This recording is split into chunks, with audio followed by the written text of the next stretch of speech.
Welcome, everybody, to the 5th episode of Hearth and Home Podcast. My name is Clark HELLSCREAM, and today is a very special episode because we have the one and only Zeddy. Zeddy, welcome to the show. It is a personal pleasure to have you here, as not only a Zeddy subscriber, but as someone that is in the Hearthstone scene that streams on Twitch very, very actively. You do nothing but inspire me, so welcome. Thank you so much for being on the show. How does it feel? Feels fantastic to be here, Clark. Thank you for having me.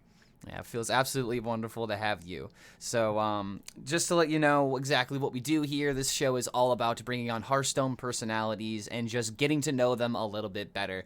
So, if there's anything that you feel that you want to ask me while this time is going on, that is also something that I want to stress, because in the past few episodes, I feel like it's not necessarily been like, one directional with like just me asking questions to people, but like I want to feel like you guys can also feel welcome to ask anything that you would like to know. But yes, welcome to the show. Sounds like a plan. But how's it been going with you recently? Like aside from content creation, what is it like in the life of Zeddy? Because that's literally all my life is content creation. That's all I do. It's like I'm either making YouTube videos, I'm streaming, or I try and fit in some time to eat and sleep. Like that has been my life ever since I started YouTube is when I really started hitting it heavy. But yeah, like for an example, just yesterday, it's my scheduled day off. We're recording this on a Tuesday. Yesterday was a Monday. I spent 2 hours on a video, and then I recorded Hearthstone, I think we call it Chronicles, with Solemn, which will go live on Sunday. And I spent 2 hours coaching a sub of mine. And then I went and hung out in some other streams and also looked at like the card reveals or schedule and started prepping for that. And then I went to bed. And then I woke up and tweeted out a bunch of stuff about the card reveals today. We're recording this today. I still have to record I'm going to record a card review later today, edit that, and then probably sleep. I'm going to try and have dinner with my parents. I haven't seen them in about a month. And then go to sleep, and then do this whole thing again tomorrow. That's my life. Literally, I have no life outside of this. I was super dedicated to it, and I've been really enjoying it. And if I didn't want to do it, I wouldn't do it, but it's been really fun, and I keep doing it. So yeah. It's definitely super inspiring, like I said earlier, to see you doing this every single day. And even kind of like what you just said right there, even on like your days off, it doesn't really feel like you have your like a day off, because like that's just what it's like when you're just in front of a computer 24/7, to be honest. And like kind of like with I'm like going in a similar boat with like content creation, but when I'm not doing that, I'm literally on my computer, not like either consuming content or doing school, because everything is 100% online now. So it's just like the amount of time you're looking at a screen is just, it's got to be a little taxing sometimes, right? It definitely isn't a healthy lifestyle. It can't possibly be good for you, and that's why I try and go outside and go for a walk every single day. Like when I go eat, I usually go, like instead of like I should go food shopping and do that stuff, I've been using it as an excuse to go out and grab something to make sure I go out and get some exercise, do something, see the sun, or see the sky. Because I don't think if someone like ourselves are working from at home basically all the time, and especially during pandemic times, that's the way it is for a lot of people. I think it's important to find reasons to actually go out, interact with the real world, get some fresh air.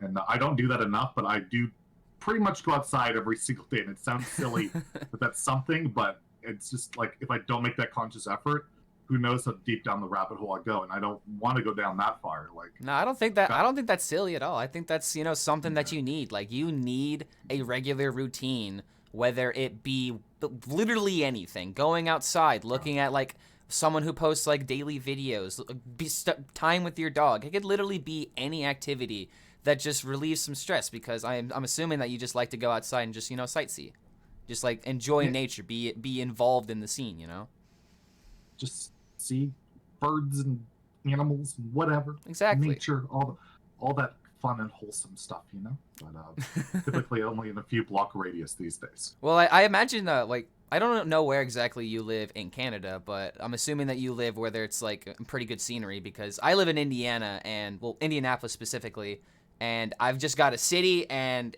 that's it, and it's not even that good looking of a city, to be honest. Mm-hmm. It's very Um, small. It's very small. I'm in Vancouver, British Columbia, but just outside of it, I'm in like a suburb of it, Burnaby, literally on the border of Vancouver, and I'm right by there's this park. What is it called? I don't remember what the park's called. It's right by Metrotown, and there's a lot of like trees and that kind of stuff there. And I can go to Metrotown's like this big mall, and then there's just the neighborhoods and stuff. Lots of trees, lots of that. And then when I go to my parents, they're right along the river, right by that goes into the ocean. So we walk by that, and yeah, we got plenty of like good stuff to see. And British Columbia is a very beautiful province. So if I want to go down to Vancouver to like Stanley Park, that's like half an hour away, 15-20 minutes. It's really nice there. You get the Pacific Ocean there. There's like the seawall you can go walk around. Oh, that sounds so good, man. If you've ever watched, I'm big into K-pop. With Twice, they recorded a music video called Likey. That's recorded at Stanley Park, part of it. At the seawall, and the other part's by Richmond. It's like Steveston, where they have like really good seafood, and you can get like fish and chips. That's about 30 minutes from where I'm at too. That's just a little bit south of Vancouver, but yeah, it's really nice around here. And I don't really go around to those places that much. Like, I don't think I've been to Stanley Park or Richmond in like 3 years now, I would say. Like, it's been a long time, but when I do go there, I love it. It's just, again, I'm locked up and cooped. Plus, with the whole back thing that happened, my whole life's been weird the last few years, for sure. Yeah, you said Richmond, Canada. Richmond, British Columbia. We have a Richmond. It's like it's a town just like south of Vancouver. There's like Richmond, Virginia, I think. Yeah, I was about to say, because like there's technically a Richmond, Indiana, and that's technically where my grandparents live. So I just thought that was a funny coincidence. I mean, there's also Vancouver, I believe, in Washington as well. Isn't there? Yes, there is technically. I don't know much about American geography because like I've been around my country a little bit, but I've only been out of the country 3 times. Twice to Montreal for DreamHacks, and once I went to Cabo in Mexico with my family, and that was actually one of the best vacations I ever had because it wasn't just the fact that I was able to drink before I was legally able to at the time, because, the drinking age is technically 18 there, and I was, I believe, either 19 or 20. Hopefully the police aren't watching. But, yeah, the police wouldn't even care. Like, let's be honest. No, my brother, they're gonna come for you. my brother was bros with the mojito guy, but yeah, like I just loved how like beautiful the scenery was, because I don't get to see oceans. I don't get to see like mountains or anything like that. Like, Indiana is flat. It is one of the flattest states in the entire country. And the only other thing that it's known for, aside from Indianapolis, is racing is corn. It's farmland. That's all it is. It's just farmland in Indianapolis. And then people also talk about Gary, Indiana, because of how sketchy it is. And I believe Michael Jackson was either born there or grew up there, so people talk about that as well. But the only other place for Indiana that people really talk about would be Muncie, Indiana, because it's in Parks and Rec. Other than that, people really don't talk about the state too much, because there's not a lot here. There really isn't. There's sports, where, but Larry or Gary or Jerry has they have a vacation place in Muncie, and that's like his big fantasy place to go. And they're all like, Larry, why? Like, they get so disappointed. I lived in Muncie for 2.5, 3 years, actually, something like that. I went there for college, and I'll tell you right now, if you're not living in the good areas of Muncie, then you shouldn't live there. It is very run down. I will just say that the drug of choice is meth, because there's a lot of meth labs that get busted in there. Like this, literally, there was a meth lab that got busted in the bathroom of the Walmart during when I was in college. Like, I wish I could make this up. I wish I could make this up, but this was an actual headline that I saw. And it's just like, how is the only question I have. How? Pretty rough stuff, man. That's pretty rough. Yeah. British Columbia is not quite like that, man. We got the Rocky Mountains over here too. Oh, got the Rockies and Pacific Ocean and mountains. I didn't grow up in Vancouver. I was born in Vancouver, and we lived there from 1 to 5. When I was 1 to 5, and then my mom got a job in a Soyuz town in British Columbia. It's like 4 hours from Vancouver. It's actually the only hot desert in all of Canada. There is a hot desert. Whoa, wait, there's a desert in Canada. Well, there's a cold desert. Like the Arctic is technically a desert, right? Okay, that's fair. That That's fair. desert's defined, I believe, by like precipitation, rainfall, and that.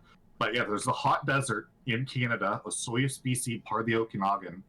When we lived there, I think it had like a population of 3,000, something like 5 or 6,000. I grew up there from like I was there till I was like 23, and yeah, it's just we have like highs in temperature. I guess I know it's in Fahrenheit, but Celsius is like 45 degrees, which I think is like 110-ish Fahrenheit. Maybe? I wouldn't know that right off the top of my head, and I will go ahead and admit that I'm very, very... I mean, I know the calculation on how to do it, but, I mean, I don't have time to sit here and figure out what, like, 5/9 of whatever is, like... Yeah, but it was, like, this actual hot desert, and that's where I grew up, so... And then I came back to Vancouver, where it's very mild. There's not a lot of... Like, sometimes it snows in the winter, but this year we had, like, 3 days of snow. That was it, and, yeah, like, I've lived some pretty interesting... climates and landscape, and yeah, in the Soyuz it's like a lot of like cactus and like you get what's the tumbleweed going and stuff like that. Yeah, like the classic cowboys or whatever.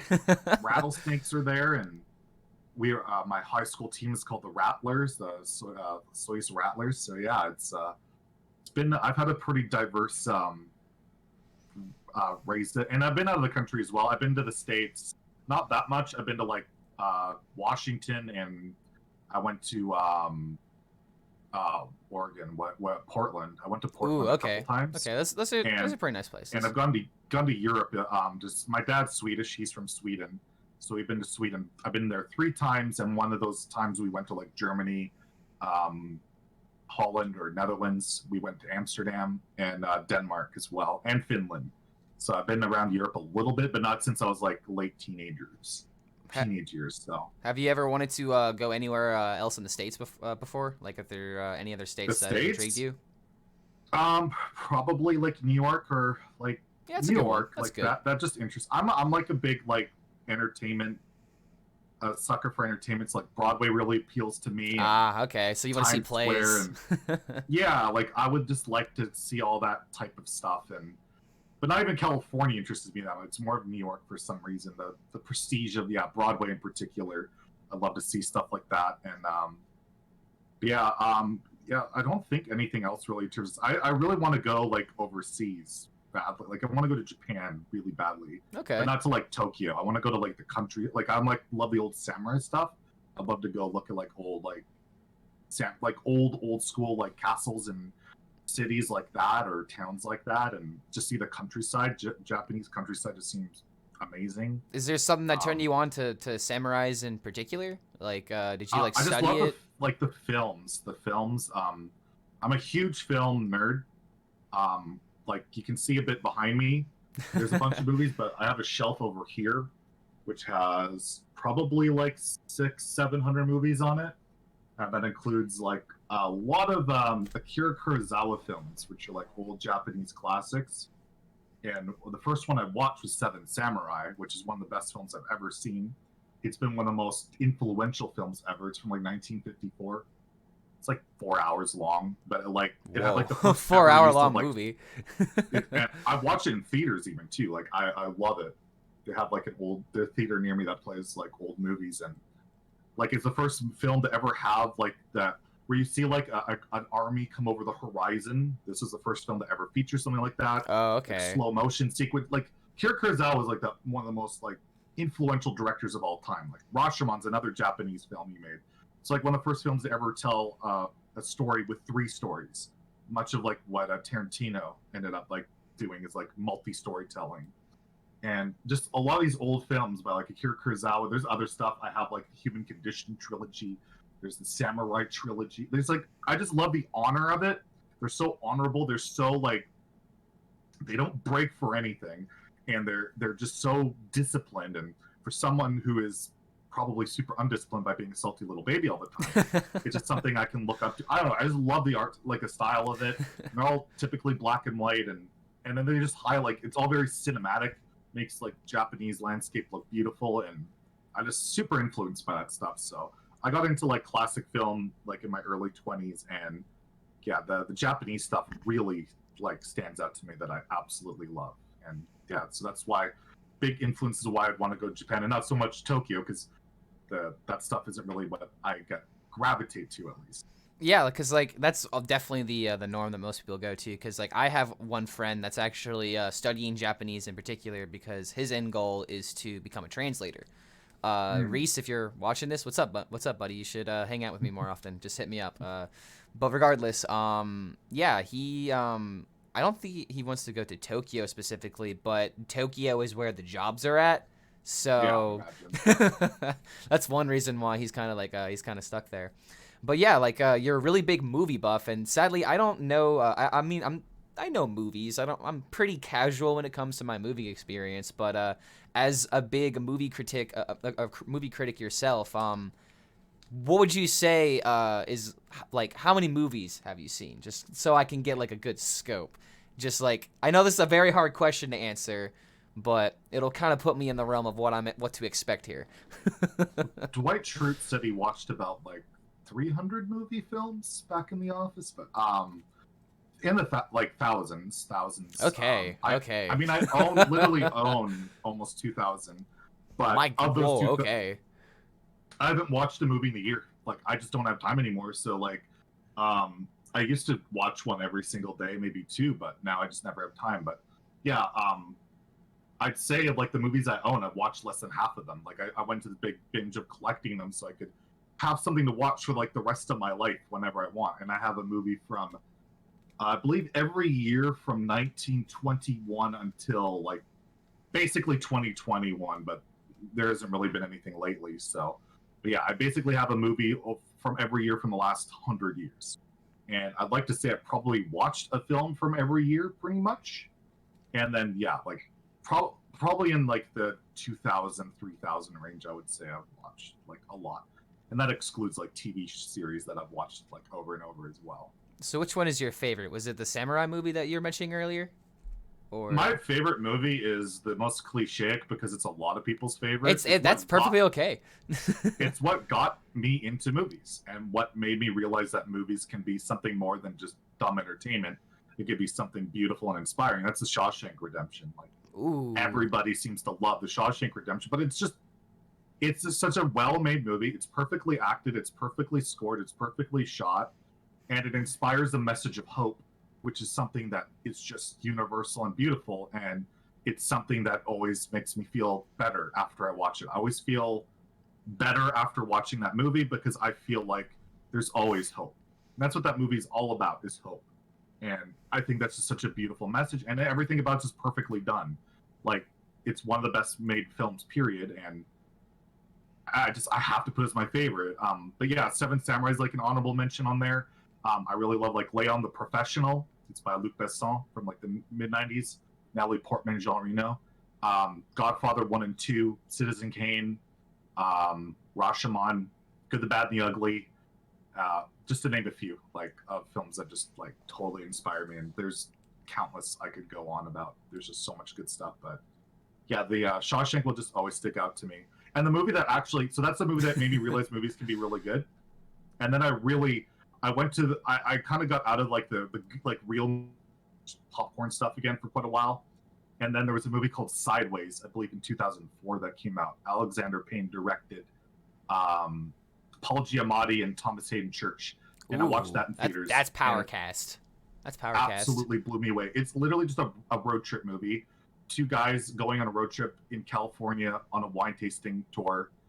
Before, like, it's Paul Giamatti and his friend he's engaged, he's gonna get married, and it's just them on a wine tasting tour. It's a dark comedy. It's just absolutely beautiful. I love it, and I watched that. That movie gave me chills, and that's what set me off to just start buying movie after movie, and I started collecting. And Sideways is like the other one that really inspired me as well. And not a lot of people talk about that one today, but holy crap, do I love that movie. It's hilarious too. It's like hilarious and touching, and just Paul Giamatti's a powerhouse in that. You wouldn't think of that if you know who that is? You wouldn't think of that. From him, I know he's the incredible. name. I can't think of the face right off the top of my head, but as soon as I would see that, I would know. But I've seen Paul Giamatti in some stuff before. But yeah, I definitely have. I've seen Shawshank Redemption. I saw that for the very first time, actually within quarantine. My girlfriend and I, were pretty much together for like we're not always living together, so it's like off and on for like a week, cause like she stays here, goes to her parents, comes back here because like she's an only child, and her parents only have so many people in their family, so like they're still just living together for the time being. But regardless, we saw Shawshank Redemption, and I completely regret not watching that movie sooner. And like another movie that I probably I'm gonna regret not watching sooner because I still haven't seen it yet is The Godfather, since you had also mentioned that. I just haven't had a time to where 3 hours in a row I'm not doing something, even though now I'm doing podcasts, so do I really have the excuse anymore? But I would say that my personal favorite movie, something that you didn't mention, so I can actually see if you've seen this movie before, and you probably have. It's very, very common, and it's a lot of people's favorite movie. But mine is Goodfellas, with Roy Liotta and Robert De Niro. Ray Liotta. Ray Liotta. Sorry. Did I say Roy? My bad. Ray Liotta. Sorry.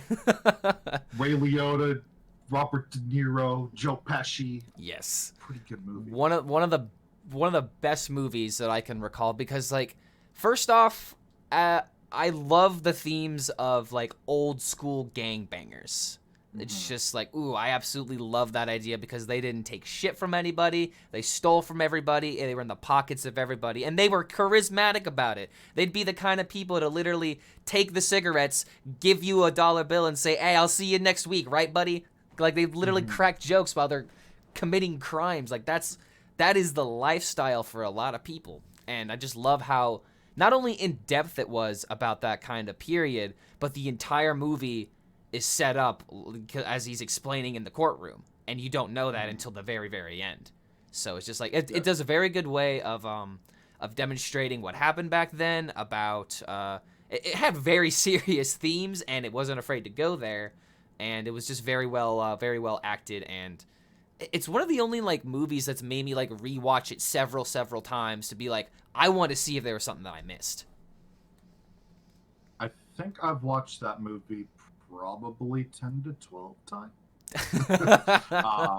First time I saw it was in Sweden, because they don't censor movies there, and there's not that many commercials, so that blew me away back when I saw it then. And yeah, you can't censor that movie. No, if you watch it, what's the point? Yeah, right. My only complaint about that movie is whenever I watch it, I get really hungry, because God, they know how to eat. And it's just dude, I want that like Italian dinner. Like looks so good. I am from an Italian family. It literally reminds me of home. So no, that movie, when I was talking about, like, that's like a top, like probably top 10 favorite. It's amazingly good. Have you seen Casino though?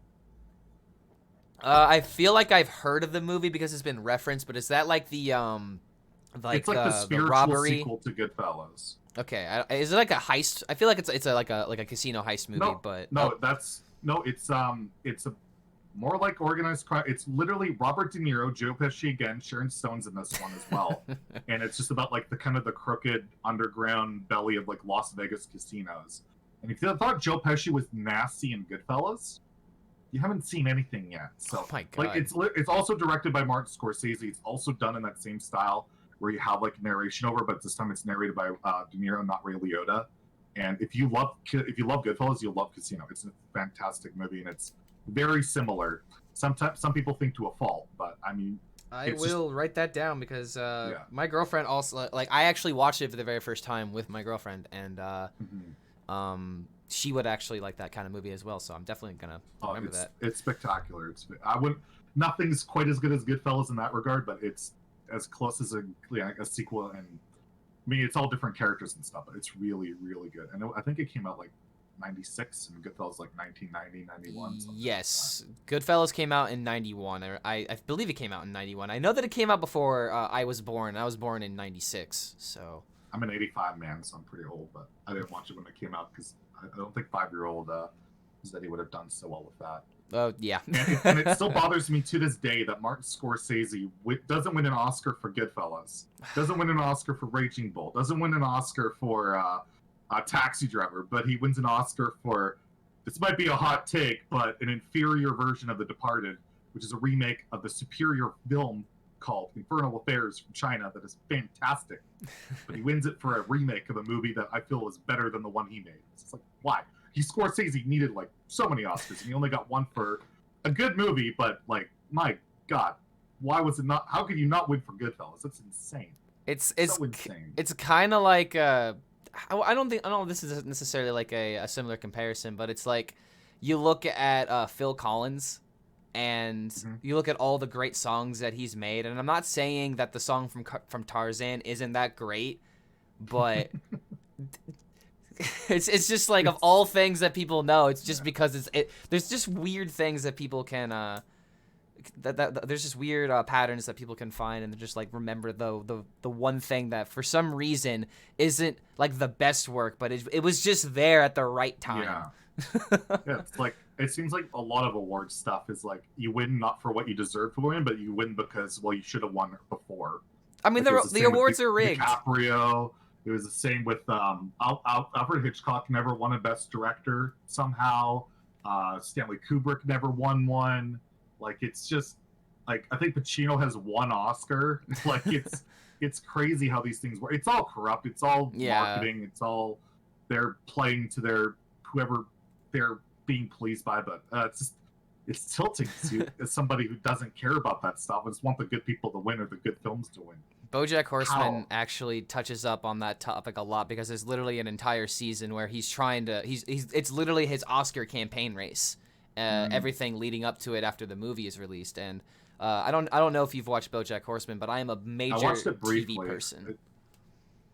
Oh, go ahead. I watched it very briefly, but I seemed fun. But again, that's like a more recent show, so anything that's more recent, I just don't ever have time. Like, the last show I watched from like the entire thing, I think, is like most recent is like Breaking Bad. Okay. I still haven't even finished the last season of Game of Thrones, which apparently is a good thing I haven't. But, yeah, apparently. I haven't watched the last season. I'm like behind on, ever since I started streaming YouTubing. Like, I am just so far behind on entertainment in terms of movies and shows. It's just kind of makes me sad. But again, I'd rather be doing what I'm doing other than that. But let's do my old accounting gig. I'd probably have time. But yeah.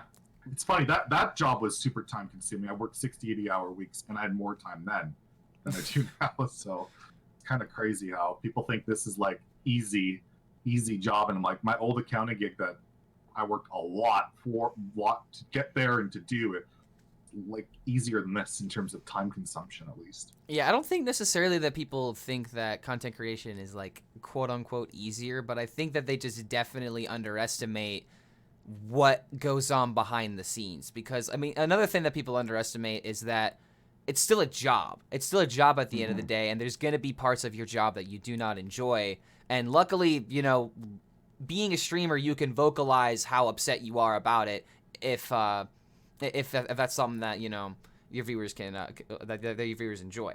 Because, like, you can be very vocal about it, and then like, it doesn't really matter, versus if you're vocal at like your office job, people are going to be like, hey, be quiet and do your job now, because we're all in the same boat type deal. Yeah, you got to play the politic game a bit more. And I mean, there is that world where like you speak up, you might not get perks. Like with, for instance, me and Blizzard, I never get a bundle to give away because I always speak my mind, whether I'm praising or being negative or criticizing. But, you know, because I do that, the consequences of that, so I don't get, you know, perks. Whereas like at work, if you're going to be crapping on your boss for, well, you guys are doing a bad job with this, they're going to be like, well, they're either going to fire you or they're not going to give you a raise or give you that good job perks. So exactly, there's that correlation, and I understand that, but yeah, it's always just kind of funny to think about. Like a similar situation when I was working at Guitar. Okay, not necessarily similar, but something that happened to me when I was working at Guitar Center was I made a tweet saying how I was kind of upset about what they were doing with our departments because my entire job description was changing. And the whole reason why I made that tweet was me being like, yo guys, I'm really stressed about what's going on in my job, because essentially the job that I've had is going to be merged with another job that I've have limited experience with, and it's also happening all too quickly. And then not even a month later, literally pandemic happened. But like this was before that stress was also packed on top of it. And then I get next day, literally next morning, I get pulled into like the main boss's, like whoever's in charge of my building, into his office. He pulls up the tweet and he's like, "Well, like what are you talking about here, man?" And I'm like, "I'm just stressed out. What, like, you think I'm calling out the company on Twitter with like 6 likes on this? It didn't even have 6 likes. That's the thing. I had like no traffic on the post, and I'm like, wait a minute, you guys are reading my tweets? Do you like my content?" But yeah, like, it's just like, what the hell, man? Like, how are you gonna get petty about something like that when, like, first off, I wasn't even being negative about the company. I was being negative about my job changing, and that is perfectly normal to not like change. Yeah, no kidding. But no, I mean, companies are like so conscious of everything on like social media, and I mean, my former team F2K, there was like an accusation thrown my way last summer by some random troll that got 1 like on Twitter, and I had like a 2-hour call about it with them. Ooh. And I had to like go through all this garbage because of one random tweet from one random troll, and it just opened my eyes to like, my God, like every little thing on social media can make or break you, and it's just crazy. It really can. All it takes is one really, really, really, really bad thing in order to completely ruin a brand. And nowadays, just like, it's becoming more common to see it in the light because you need to be able to bring attention to this stuff. Because me personally, I definitely don't want to support anybody that's, first off, like, if they have these kind of accusations against them and they very clearly have evidence, I don't want to support your content. I don't want you getting money from me in any way, shape, or form. Yeah. It's fun. Like, most companies will go out of their way to address this stuff, but we're seeing with Blizzard, not so much. There's one ongoing thing right now with a certain grandmaster. I don't understand. They have not commented on the entire like situation at all, and it's just bizarre to me.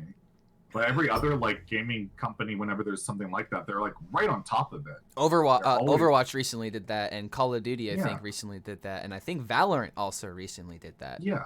And we have someone who's been accused of literally strangling someone who's really reputable in the community. It's not like some random. Yeah. And nothing. And there's still a grandmaster. They were apparently invited to the last event, didn't go. But it's just really weird to me. But I guess that's a whole different topic. But I don't know. Yeah, whole nother can of worms. Like, it's just, it's really hard to touch up on it because, like, essentially everything is out there, and everything that's been said has been kind of like what's been said since the beginning of when this came out.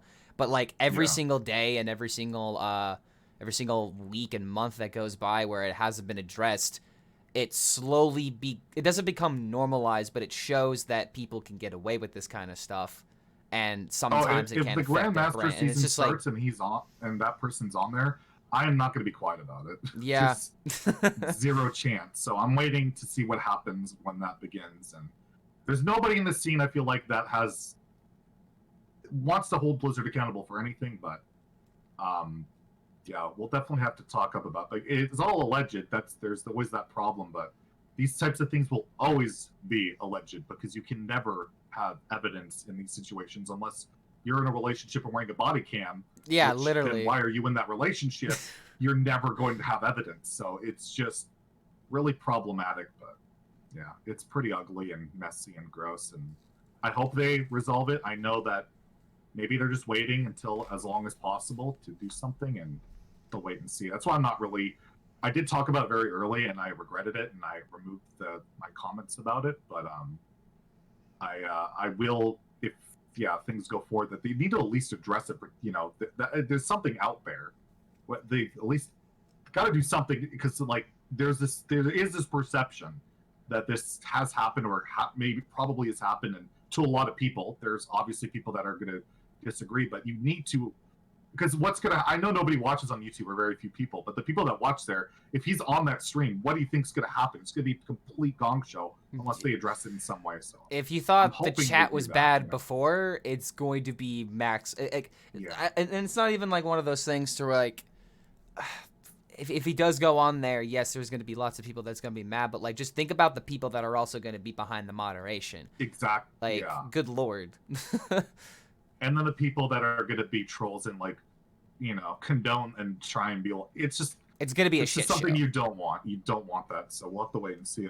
It's really odd that it's taking so long, but yeah, it just scares me because it's like it's our game and I don't want our game to be smeared any more than it has been with the Blitzchung stuff, the Battle Pass. There's been a lot of ugly things the last couple of years. So Yeah, and there's a lot of exciting stuff that's happening now. Like, exactly, I don't want to take it away from all the good stuff going on because there's more amazing stuff going on now than there ever has been. So I've literally don't got want to take away from that. I've literally got friends who haven't played Hearthstone in like I wouldn't maybe not years, but like they haven't played Hearthstone in quite a long time.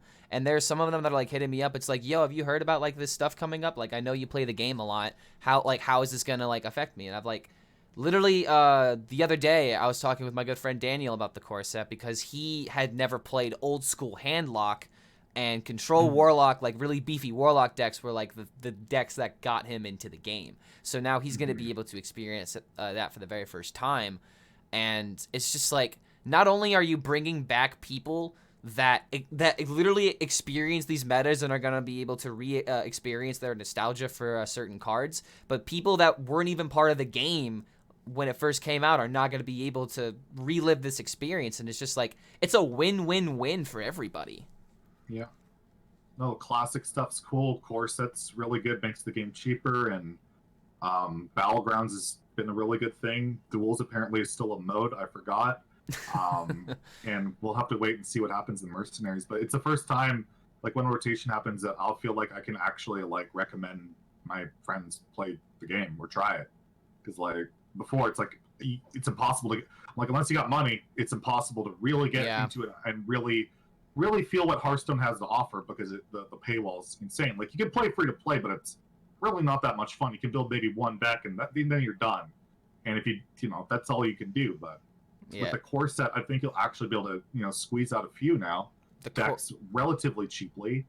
And if you're like an old school returning player and you still have a lot of old cards, you can just go play Classic or whatever, and that's really cool. Like that's the way I think of the best part about it for like old players.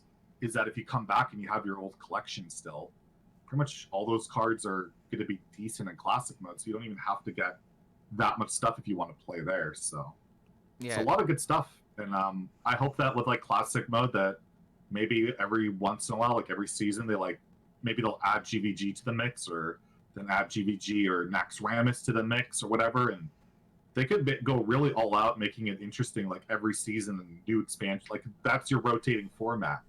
You could almost do, and that could be like it doesn't always because it'll get boring if it's just classic all the time. So I think they hopefully will change it up. They've already like on Twitter talked about that they're open to doing that. So there's a lot of cool stuff, and yeah, I'm seeing the cards in this set already. Some pretty interesting things, and the new cards coming out today were actually pretty interesting. I saw up to the Paladin Legendary, so if there's anything else that's come out as there was supposed to be one at noon, but I didn't see anything actually. I'm gonna quickly check, but yeah, the so far the only card that scares me is new Spiteful because I hated old Spiteful. There's a check mark on this one. But. Yeah, the thing that kind of worries me about that card is Druid. Like Druid still is going to have a lot of ramp. It's still going to have survival of the fittest. Like there's Lightning Bloom. Yeah, like there's lots of ways that it has easy access to just cheating stuff very quickly, and it's a tutor card, so that's why like it's going to be really good. And it's not build around either. Like Spike, you got to limit yourself. You couldn't run Wild Growth. You couldn't run Nourish to get to your Spiteful. You relied on like that 3/1 greedy spray. Oh God! This you literally can just turn one or like what you can go innervate, Lightning Bloom on turn 2 and get this thing out. So I mean it's a super high roll, but it exists. That's kind of scary. And Shaman has access to this, but Eye of the Storm I think is rotating. So that sounds correct. That sounds correct. That sounds like I think that was part of the Galakron's Awakening adventure thing. I was about to say Descended Dragons because it sounded like a dragon card, but Galakron's Awakening actually might be the one. I never liked the high roll stat bomb cards, but they've made it before. They've had to nerf it before, so but we'll wait and see. It's 8 mana. Like cards that are 8 mana outside of Druid pretty much never see play. Like I was talking about this is my Discord. Look at a card like what's it called? Troublemaker and Warrior. That card is absolutely insane. It's such like a good better card. Ragnaros. And it sees 0 play outside of like Big Warrior sometimes. Like you play it there because you can cheat it out and give it Taunt Divine Shield. And that card is broken. If you ever play Arena and someone drops that on you, you lose. Like it's such an insane card and it sees no play. So like 8 drops have to be so ridiculous and proactive in today's Hearthstone where removal is attached to a blackjack center for 1 mana.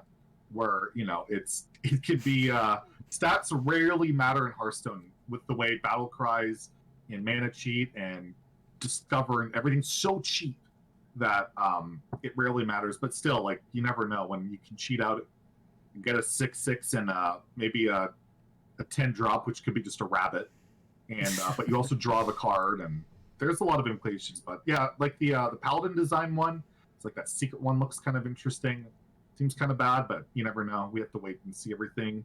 The hero power stuff from Mage, that's never worked really, but that could be kind of cool. And I mean, there'll be other stuff revealed. But no, it looks like they're toning down at least the generation stuff. There's still a lot of random. There's always going to be a lot of random, and people seem to think I complain when I talk about a lot of random. I just like saying random.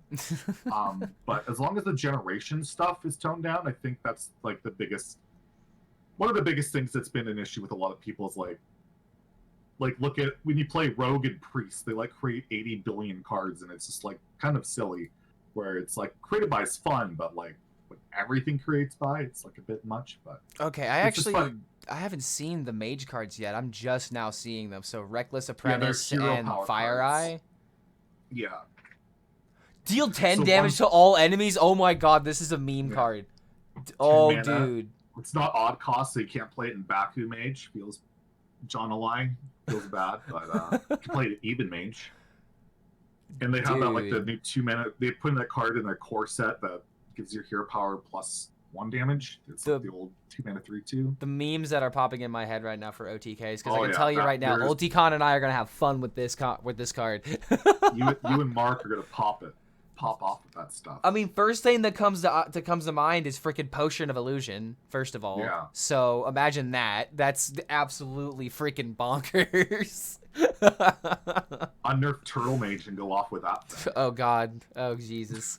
Every single battle cry now is just a buff to Turtle Mage if it still existed. It's so sad that the Turtle Mage like enabled every meme combo ever. That one card when Potion Illusion came out, everything became viable. You can still do Turtle Mage, by the way. I've never seen anyone do the video, but if you're very lucky, you can pull off some Turtle Mage stuff. I did it in Arena to an extent the other day. What's the card called? It's the other turtle, the one that came before it. The Onary turtle? Oh wait, no, the Ungoro card. The Ungoro card. I know exactly what you're talking about. Overrun Primalist. Yes, that one. 4. I literally got Potion of Illusion on that card in an arena run, and I was like, I'm playing Turtle Rogue, and you can play it in those two and I'm just waiting for someone to make that video where they just chain them, but the chances of that, especially in Wild, are so non-existent. So. Oh my god, there was one Turtle Mage combo that I did that I was extremely proud of. I made a YouTube video about it, but it was before I had a lot of people actually checking out my content. But there is a combo that I did where I had a Turtle Mage combo to where I played Hakar, the dragon that deals 1 damage to everything, so that way I can keep clearing the board, and with Scorcher? Turtle, Dragon Maw Scorcher. And essentially the idea of the deck was I would add infinite bloods into both decks, but I would always fill up my hand entirely, so that way I would never take damage from the bloods. And it was the most intricate combo that I've made from Turtle Mage. That, and there was also the Blood Mage, where you just make a whole bunch of Blood of the Ancient Ones. And I believe I made that video before anybody else did. Someone can feel free to check that for me, but I know Raffle made a video about it, and I did that before he did. But yeah, there were so many interesting combos with Turtle Mage, and I understand why they had to nerf it, but it still pains me that it was such a beautiful deck that they took away from me. And they didn't revert it either, which is No. that upset some people. I know Concerned Mom was very upset about that one. Of course he was. He's upset about it. He always wants he wants the game to be broken. So. That's why he's playing Domo Rogue recently, and oh my god, Yeah. that's been like the most fun and wild that I've had in a while, honestly. And he's like, "This deck's good." I'm like, "No, it's complete garbage." And he finally gave up on it, but yeah. Wait, he gave up on the Domo Rogue? He's been playing. Last time I faced him, he was playing Dark Lair. Okay. Gone down the Dark Lair route. I've got to top 100 playing a deck literally nobody plays, but that's been fun. I don't stream Wild anymore, so I only play off stream, and my goodness, it's easier, man. Holy crap. Yeah. I'm having so much fun with the deck I'm killing it with, though. It's ridiculously fun. It's Clown Druid, but Wild. I have like 2 clowns. I have 1 Survival of the Fittest. I run Yashiraj. It's literally my only corrupt cards are clowns. But you have Kun. Like, Kun is ridiculous with clowns. Because you just play Kun, it immediately corrupts your clowns. Oh, and you just yeah. Because you refresh your mana, you can immediately play it. That's actually 5-head. I never thought of that. And then you never really lose to anything. Like, Priest, they have to scream it. And then you just have infinite clowns for the rest of the game. That are already corrupted. Yeah. And then if you really can't win, you're really screwed, then you play Yogg, and you just win randomly. And then you have Jade Idol. Like, you won Jade Idol just to go infinite. And I've been playing it off stream where people can't Q-snipe me with Geist and do all the usual stuff. 76% from about 250 to now, like, top 80. Very well done. Just building up, and it's just funny to see how much easier it is off stream. And everyone ropes turn 1, and then they have no idea what's happening, and then I just clap them. It's really fun. Because everyone ropes turn 1 because they're literally trying to turn on the stream. Everyone ropes turn 1, coincidentally. And then for some reason nobody plays around my hand, like, ever. But when I'm on stream, everyone makes the perfect play. And when I comment on that, like, well, you're playing a top 100, 200 Legend and Wild. They're good. I'm like, no, they're not. They're like the top 200 in Wild is like the equivalent of top 3,000 in Standard at best. Yeah, like, for the it's most very part, steep. It's very steep. Like, outside of, like, you know, the Hijos and like Corvettes and stuff like that, these players just aren't that great. Like, I think Lasagna is pretty good. He did pretty well in Standard, but a lot of these players just wouldn't be able to climb the Standard high Legend. And they just cheat at an astronomical rate for some reason. I play Standard. I feel like I get sniped maybe 1 out of 8 games, 2 out of 8 games, and that's perfectly reasonable expectation from streaming Hearthstone. I expect to get sniped, but when I play Wild, it's literally 6 or 7 out of 10 games I will be not only sniped, but like aggressively sniped, where they'll either queue in favorables or just deliberately play around every single card or whatever. And it's so telling. But when you're a viewer, you can't tell this because you never watch me play off stream, because that's literally impossible. So yeah, I can tell. And then when I complain, Twitch chat also, I don't know if you've experienced this, they never want to accuse your opponent or ever think an opponent would snipe. They always take I don't know why, they always take the side of the opponent no matter what. And I'm like, I think I know. I think I have a good idea. Especially when, hey, look, the guy's in the viewer list, and they'll be like, well, maybe he was there before. Like, they always try and find a reason to defend for the most part. It's crazy. So from my experience, it's like one of those things to where, like, Twitch chat just either wants to just disagree with me, or they'll be just obviously kidding. But like, I don't think I have to worry about like that kind of stuff quite yet, because the viewers that I have are very, very wholesome and very, very I don't even really know. I guess wholesome is really the only word I can think of to describe it. Mm-hmm. But like, at the same time, someone like you is going to have a lot of people that are you know, first time viewers and probably don't care if they're just screwing with you and that kind of stuff. So like, that's something that I haven't experienced quite yet. And I'm also very animated, get very angry, so it's also an extra reason why I would get sniped too, because people just want to piss me off, and I get that. So Yeah, and part of There's it, that part you of know, it. part of it that some people I feel like don't understand is that some of this is just you just doing stuff for entertainment value, and then some of it's Mhm. actually, you know, oh my god, I'm actually mad. And Yeah. it's not that you have to, like, you know, read the Twitch viewer, I'm sorry, read the Twitch streamer's emotions or anything like that, but it's just like it'll be pretty obvious when you're upset. Yeah. Yeah. Pretty much. Um, Usually my face goes like red and I start banning people left and right. That's when I'm probably actually mad, which hasn't happened as much as it used to. I don't know. I feel like I've calmed down a little bit. I still go off a little bit here and there, but I don't know. I feel like YouTube really helped calm me down. It gave me an outlet to like put a lot of my like concerns and criticisms and put it in a more articulate and well-spoken way that's not me just getting mad in the moment. I get a moment You've to been a lot digest. more informative with your content. I will say that I've probably been watching, like, okay, so you've been posting like at least something every single day. I say that I probably watch, like, on average 3 to 5 of your videos a week. Especially Mhm. like the Hearthstone like discussion videos. I personally like that stuff because especially when I'm waiting for stuff to render, I just need Mhm. something in the background, and always nice content. I'm always a Zeddy fan. Yeah. But yeah, you've been a lot more tame and a lot more constructed with your comments, and you will say Mhm. stuff that you're worried about, and you'll say like your emotions, but you will always say this is what I believe, and this is just my Mhm. own thoughts. You are Yeah. adding, like, I won't necessarily say that you didn't add disclaimers before, but you literally disclaim everything whenever you were talking about your emotions recently, and I feel like that's kind of unfair that you have to do that, but I understand why you're doing that, so that way it doesn't get misconstrued in any kind of way. Well, if it's just funny. Like if you literally put like let's say my video about priest, should you delete priest? It'll automatically get disliked because someone will read that title, assume what I'm going to say, assume that that's the what I say should happen, and then dislike and leave a comment without literally watching a second of the video. They'll take you for face So, value. like, yeah, even in the video, I say no, they shouldn't delete.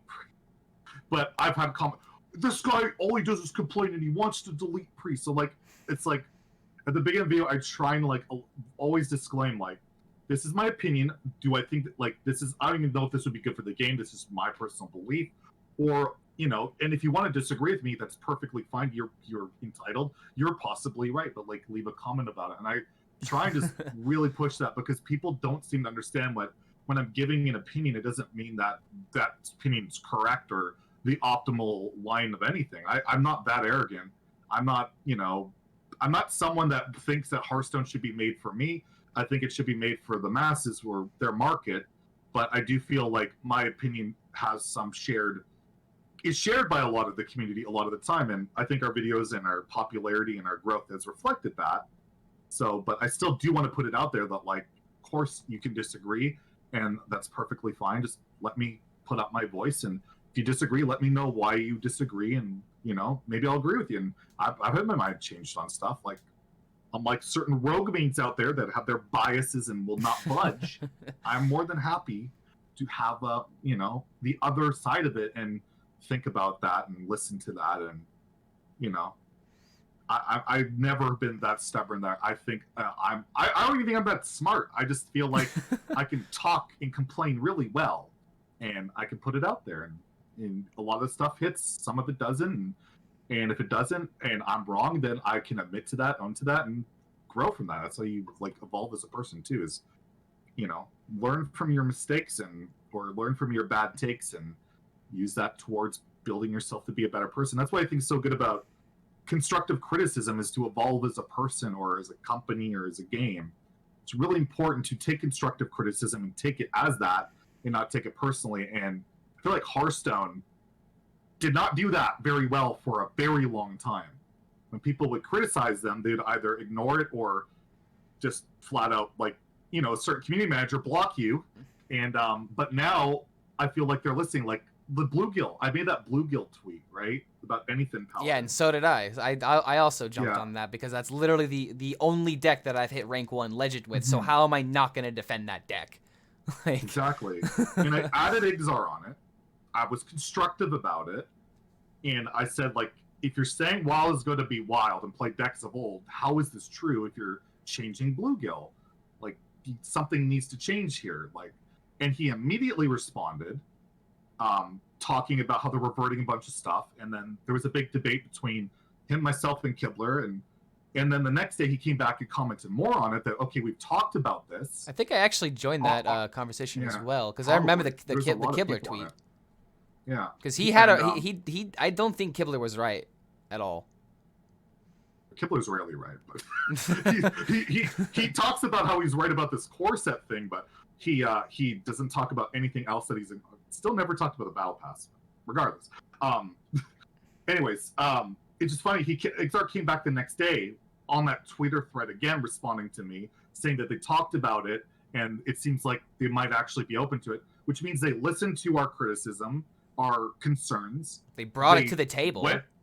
They brought it to the table, and then a few weeks later, Bluegill's back, Stone Test Boar is back.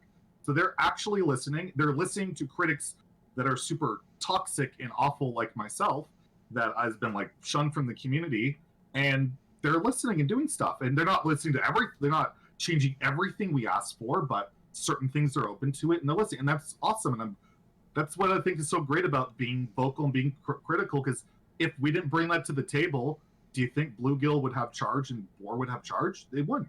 Probably Nothing not. would have changed. If nobody spoke up about it, it wouldn't have been changed. Because I mean that's like, how things get changed. You have to voice your concerns, and that's why the Hearthstone Twitter is so great. So if I hadn't made that tweet, maybe it doesn't happen. If Kibler doesn't make that tweet, maybe it doesn't happen. But like 2 years ago, nothing would happen, and that's what it's my biggest gripe with the company that I've had for a while, is I was literally shunned by their community manager for being critical of their devs, his words. And now I'm having their devs come to me after I am critical and actually change something in the game based on what myself and other people in the community are saying. And it's like, why am I still blocked? But at least it's good. It's good that they're opening their change on that. And I'm glad to see that they're listening. And that's another super positive, awesome thing. It's just weird that I know this is a personal vendetta I have, but I still don't understand how I am blocked when their devs literally come to me and change things. It's just crazy. It's so weird. But the big thing to take away is change is happening and they're listening, and that's awesome for the whole Hearthstone community, and that's all that really matters. If I gotta get blocked and crapped on, but they're actually gonna change stuff, then I don't care. Keep me blocked, just change stuff and I'll be happy. So the communication that was really cool. The communication really has been top tier, especially from everybody on the design team, and I feel like go ahead. That was like Igzar weekly AMAs, Alec Dawson with like the breakdown of every nerf discussion, or like the core set discussion on that and answering questions. Celestalon's always active on Twitter, always answering questions. Yeah, and then you got Cora pops in here and there. I don't think Chalky's that active. I could be wrong, but those people really stand out, and it's been above and beyond. I don't think they're getting paid per tweet. I think that's just them being passionate devs for the game, and I think that's awesome. And I keep praising that. Like I think that's awesome, and I want to praise that and encourage that, and not people seem to think I just hate on everything, and no, I praise the good, critique the bad. There's just a lot of bad going on for a lot of time, but lately it's been a lot of good, and well, I haven't had to make many rant videos lately, except for like the hysteria thing. So yeah, I've been really happy with a lot of stuff, and I'm glad that people also I remember when the battle pass thing happened, like, oh, Zeddy's only getting popular because the battle pass, blah blah blah. Absolutely not. Once this dies down, nobody will care about him because he just complains about everything. Like, they obviously didn't watch my content before, because 99% of it was like, let's just talk about Hearthstone and the cool things about it. And that's all we continue to do since, and we keep growing. And like today's video is just about cards that are going to be insane and sand rotation to get excited about it. It's done really well. And that's the usual type of stuff. Like, our community loves Hearthstone. We just are very passionate about it. And when we're not happy about something within Hearthstone, we're also passionate about that. Yes. And I think you're part of that. You've spoken up, you've talked about stuff, and I think that's a really cool part about the community, is that I feel like we're becoming a little less worried about people judging and crapping on people for speaking up about certain things, and as long as it's within reason, I think it's fine. And I think that's been going over pretty well. So I think that's and just kind of the beauty of a card game, to be honest, because, like, first of all, there's 10 classes. There's no way in hell that when a new card comes out, someone's going to be able to think of every single application that is going to be possible with that card with past expansions and previous sets. It's not doable. And that's why it's literally amazing whenever, like, someone, like, breaks a deck or finds something like Turtle Mage, and then everyone's like, ho, ho, ho, ho, ho, what is going on here? And just, like, that's something that I feel like you can only really get in a card game, because, like, in a fighting game, there's, like, the literal skill that you have to be able to pull off these amazing combos, and it may take a while for people to find that. Like, literally, Melee is a great example of that, because there's new techs and stuff that are found literally years after the game came out. So it's just like, and that's something that I always have a gripe with like Hearthstone fans. It's just like, you look at a card and then you immediately dismiss it, and then suddenly when that card becomes good, you immediately demand that it needs to be nerfed. It's like, you need to observe the gray areas, for crying out loud. You can't just go completely, oh, it's useless, or completely, oh, it's broken. Like, you have to think about it, for crying out loud. It's a card game. There's math involved. Yeah. My favorite was with Turtle. They're like, when Potion of Illusion was revealed, I'm like, it's bad. You know, it's not going to see any play. It's like greedy value card. And then Turtle Mage pops up like a week or a few weeks later, like, how could they not see this? This is broken. I can't believe they would let this happen. Like, nobody saw it coming. Literally, yeah. Like, nobody. I didn't see a single person talk about Turtle Mage until it magically popped up. I think it was it Chinese deck, probably? Yes, I think it was from China server. Yes, and then it became the big thing, and I'm like, you never once heard me say, I can't believe Blizzard didn't see this one coming, and nobody saw it coming. Like, and that is the cool thing about Hearth, like Ramp Paladin. That came out how much longer after that whole thing was possible? Like, it was after the mini set, actually, because it didn't come out. Crab Rider gave it some legs, but that deck could have been very powerful before Crab Rider. Like, that was the only card that I believe was added to it from the mini set. Yes. And it just blew up, and like, it's crazy how that stuff. And that is the cool thing about card games. The only thing is, if something does happen like that's broken, then you need to address it, but they're always doing that. So I don't think that's a problem. My issue I have, like, the whole, like, you know, there's no way anybody could possibly see this kind of stuff, is the balance testing problem we have seen in Hearthstone, where, yeah, it's true. Like, when you have a limited team like they have, because there's only so many people and they're working on duels, mercenaries, battlegrounds, arena, all this stuff at the same time, that something like Hysteria gets by, that within like 5 minutes of that card being posted, someone puts an OTK that they didn't think of. And then it breaks a certain format. And that's the type of stuff that kind of bugs me. Like, it happened with Snip Snap. They missed that with, like, Reckless Experimenter. Yeah. Where I really wish they would do, like, a private test realm thing, where they would invite, like, top players to, like, sign an NDA and help for, like, expansions. Like, at least test that certain things might not break stuff, because that's my only concern. Is we've seen, like, Demon Hunter, like, there was so much excitement about that class, and so much excitement about a new class in Hearthstone. It brought a lot of people back, and all those people that came back from it left because it destroyed the game. Like, so many people quit because of it, and we've seen a huge decline on ladder, like, stats and all that stuff since Ashes last year. And, like, all the goodwill and all the excitement from a new class was kind of ruined by that balance testing issue. And that's what worries me about a little bit with, like, the core set and all that stuff going forward, is, like, it's an amazing, good idea. All the stuff they're doing is amazing, good ideas, but a good idea is only as good as its execution. Yep. And like you saw with Demon Hunter, the execution was, like, horrendous. That if you have a great idea and you bring people back, but your execution is garbage, you kind of ruin your good idea, because people just will get turned off and leave.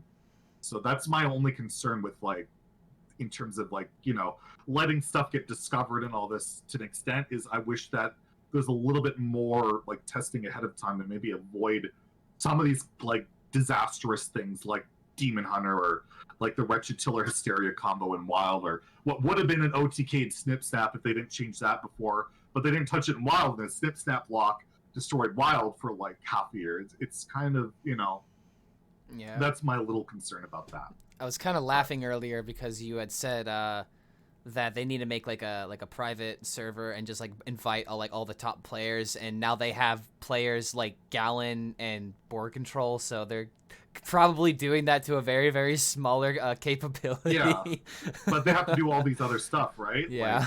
Like, it's only 2 people, and Ixar's also, he's a good player as well. Yes. Alec Dawson, I've seen like Highish Legend as well, but they only have so much time. Like, and they're the ones also creating the cards, doing all this other stuff. Like, there's, from what I understand, Chalky just usually makes up a bunch of deck lists for the devs to test out, and it kind of goes from there. And Yeah. there's only so much one person can spot, no matter how good they are. I mean, Chalky's one of the better players ever, right? But when you only have 1 or 2 eyes, it's a lot less likely to catch it if you have, like, say, a couple dozen varied eyes. Like, someone like Jambray sees stuff that somebody else will never see, or no hands. Or Jambray Shaman, whatever. literally. Yeah, exactly. And you just kind of, I don't know, I feel like they would do it for free. Like, I would think a lot of these players would do it pretty much for free. And I just, it's the one thing I would love to see them change that I don't think would ever happen, because Activision Blizzard's in the name, and that would require extra resources, and they're all about the absolute bottom line margin cutting stuff. So I can suggest it. The devs might even like it. Who knows? But they are not the ones that get to decide that. So that's that's decided above their pay grade.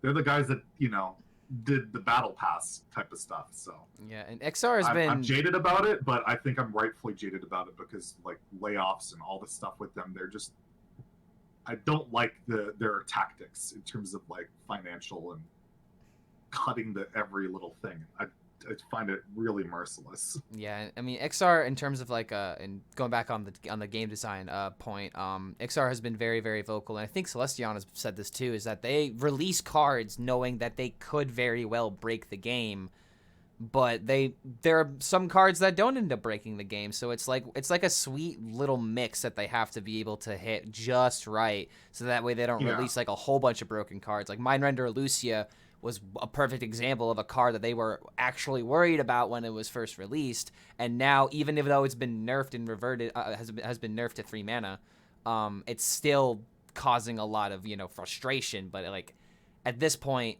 you can't just straight up nuke it from the game now. So no, you should delete that. Why does that card exist? Okay, on I agree with that. I 100% agree with that. Like, there's some cards delete where Priest. Like, what are you thinking? Like, it's the most unfun, horrible thing that requires nothing. Like, you used to have to go Aviana Kun, Azalina Togwaggle, or Togwaggle Azalina to do something like that. And now for 2 mana, when it came out, I can just screw you. Like, yeah. I don't like that design. I also agree. I hate that card too. I literally have a video where it's just like, I have my take on Mindrender Lucian for like 16, like whatever amount of seconds. It's just me just screaming into my hands at different angles. Like, I'm not actually an advocate for ever deleting a card, but that's a card, if they legit removed it from the game, I think Hearthstone is a better game. I think it's that awful for the game. Not for Priest players, technically, but at the same time, even when I play Priest, I feel like I'm being a piece of crap when I do it. Like, it's just gross. It's just, like, Dirty Rat is the type of disruption I'm okay with. Like, those type of cards, but, like, literally, I just get your hand for, like, I just... And your deck. And Hearthstone is all about playing your cards, and you just nullify that. Like, it's literally nullifying your whole purpose of playing said card game, and I think that's just awful. Ticketus is like an example of it, but at least it requires a little bit of setup. And I think that card is really problematic. I don't think either of those cards honestly should exist. Like, Ring was like an example of how you do a deleted deck. Like, you have to play a understated, overcosted taunt minion, spend 1 billion mana on portals, and then spend 10 mana to delete a deck. Like, you had to work your ass off for it. It's bad, but it's really crazy to pull off and cool. Whereas Lucy, you just play the card for 3. That's it. You play it. That's all you have to do, and it's cheap.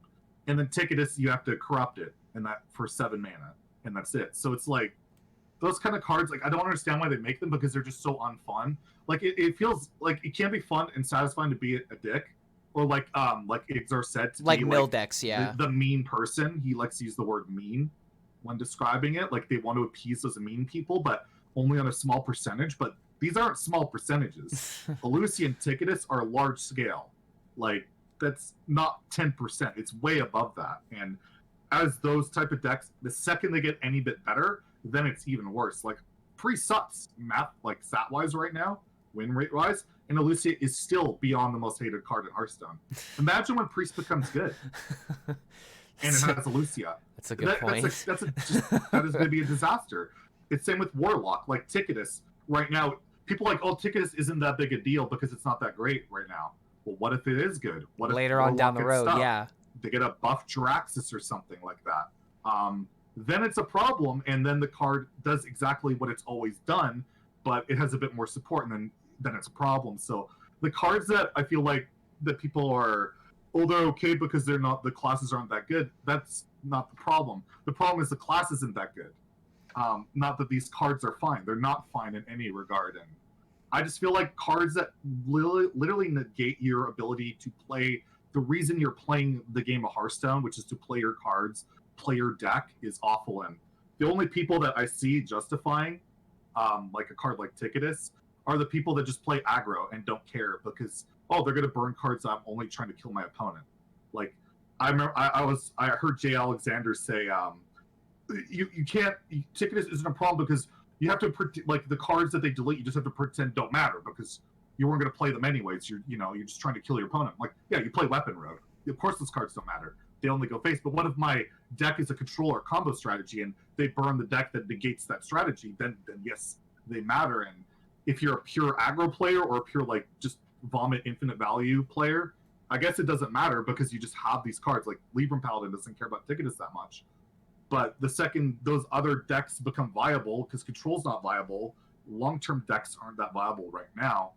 But the second they become viable, then Ticketus just negates a whole literal archetype, and that just seems completely messed up. And one card shouldn't do that. Same with Elusia. So that's my take on it. I always hear people say, like, yeah, try and justify those cards with those reasoning, and I just think they're faulty because, yeah, currently they're not that great. But if you go into Wild, Ticketus is stupid. Like, you have Brain Ticketus. You have Reno Walk, which can easily survive. And it has Reno. And it's not even like it's not even on that unlikely to get multiple Ticketuses, not even like just in Wild, but in Standard because Philosophy exists. So, like, yeah. So I hate those type of cards. I just don't know why they make them, and why they make them as powerful as they are. I could see them making, like I said, Ring was a good example of that.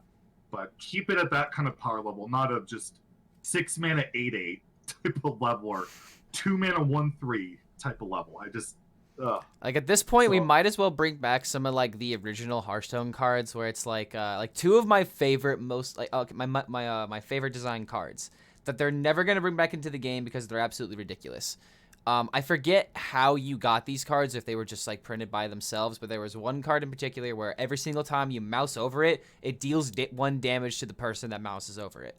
And those were like alpha cards. They were I think. like, yeah, the alpha cards. Where there was, like, one where if you had lost a bunch of games in a row, it gained, like, a buff. Yeah. So if you sucked, you would gain, like, +5, or +1 for every game you had lost. And the other card that I would bring is the one that makes your opponent's screen upside down, because I absolutely love cards that interact with the electronic media of the game, which is why Hearthstone is such a great game, because, like, first off, you can't necessarily cheat in it because the game is going to set what you can do, because it's not like you can play a card, flip a coin, and be like, oh, I got heads, I get my ability. It's like, nope, you flip that coin, goddammit. And that's why, like, Nosdarmu looks really cool, but it requires both players to have to play it. But that's such a good design card. Perfect tournament/friend card. Like, that'll be super sweet. They literally made a game mode with one card. Yeah, and that's wicked. Like, I love that kind of stuff. Yeah, like, that's absolutely amazing. And another reason why I love Hearthstone is because that kind of design. Mm-hmm. It's so unique and it's so out of the box. That's what you want in a video game. And I keep getting. I got a comment today about, I think it was cards, something about, like, cards I would delete if it was up to me. And the guy's like, you don't have Shudderwalk on those lists. How is that even a real list? I'm like, Shudderwalk's, like, the definition of why Hearthstone's a cool game. it just enables the most dumb things you could never ever do in any other card game other than a digital card game. You can't do it on a tabletop. Replay a bunch of battle. Like, how are you gonna play Shutter? Like, okay, I replay this card and this card and this card and this card and this card. And it does this and this. It'll generate that. Like, it's just such a crazy cool. And it's 9 mana. Like, if you get to 9 mana and you play all these cards to set it up because you have to play all this stuff, I think it's okay. And that's the type of things that makes me love Hearthstone, are these cards like Shutterwalk or like an Aviana Coon combo, except Melon ruined all of that. But like those type of cards where you have to really work for it and then you get this really crazy cool combo. I love that stuff, and that's what made me fall in love with Hearthstone, like watching like cool combos, cool control decks. I'm not much into the aggro and all that stuff, but I understand that's, you know, people have that. I also agree with that. There's more people that love that stuff. But for me, it's always been about these crazy things you could never do in any other game. I can play aggro in any other card game. Like, I got Mythic and Magic the first month I played, playing a budget mono red deck. Like, that's just aggro. But in Hearthstone, where else are you going to play a deck like Shutterwalk Shaman or Turtle Mage or whatever craziness that you just can't? So that's one thing I definitely really love. And when I hear people always hate on Shutterwalk, it makes me sad. Like, I know it's frustrating because it's like infinite and you can't do anything about it. But, you know, it's not bad, and you had to work for it. And, like, at some point, when does a combo become acceptable? Like, at least that is a discussion video that I have been, like, I'm going to do something like that because as a combo player, I have to juggle that question all the time because, like, I would say that, like, a good example of, like, of what my opinion is on combo decks is that OTK Demon Hunter is a great combo deck. Current Mozaki Mage, and this is in standard, current Mozaki Mage is not. And the reason why I believe that is because OTK Demon Hunter has a lot of different ways of being played in terms of, like, you have to go for healing, you have to play very, very defensively. And yes, you are at the limit of you are at the mercy of your deck, but there's a lot of different ways to where you can achieve the combo versus Mozaki Mage is just vomiting all these cards all at once, and that's just kind of how you do it. And, like, I do love APM decks. Like, I love, like, APM Priest with Test Subject, for example. I thought that was the most, like, one of the most big brain decks that's ever been in the Hearthstone competitive scene. I literally couldn't pull that combo off once. It took me, like, there was literally an emulator that was made so people could practice that. Because it's so ridiculous. I still don't 100% remember it. But regardless, like, Mozaki Mage is just so straightforward, and I don't want to use the word non-interactive because OTK Demon Hunter to an extent is also non-interactive, but at least, like, you have multiple ways of playing the game as OTK Demon Hunter. Mozaki, you're just doing the same thing over and over and over again. And some people may disagree with me on Demon Hunter doing the same thing over and over again because it can cheat out the game very, very quickly, but, like, it takes a lot more work in my opinion versus where you just, and as someone that plays Gadget, this kind of hurts me, versus just playing Gadget and just vomiting spells as easily as, you know, turn 5. It's just, maybe you can find some flaws in my logic if you don't 100% agree with me, but, like, that's just my take on, like, the OTK decks is that, like, if it has a lot more versatility and if it has a lot more ways of being played aside from just straight up draw your combo and only draw your combo and you don't care what else happens, then I believe that an OTK deck is fine. So, like, another good example is old school Shutterwalk. Like, you built up your combo, it took a lot of turns, and then when you played your Shutterwalk, sometimes you had to be lucky, you would just straight up win the game.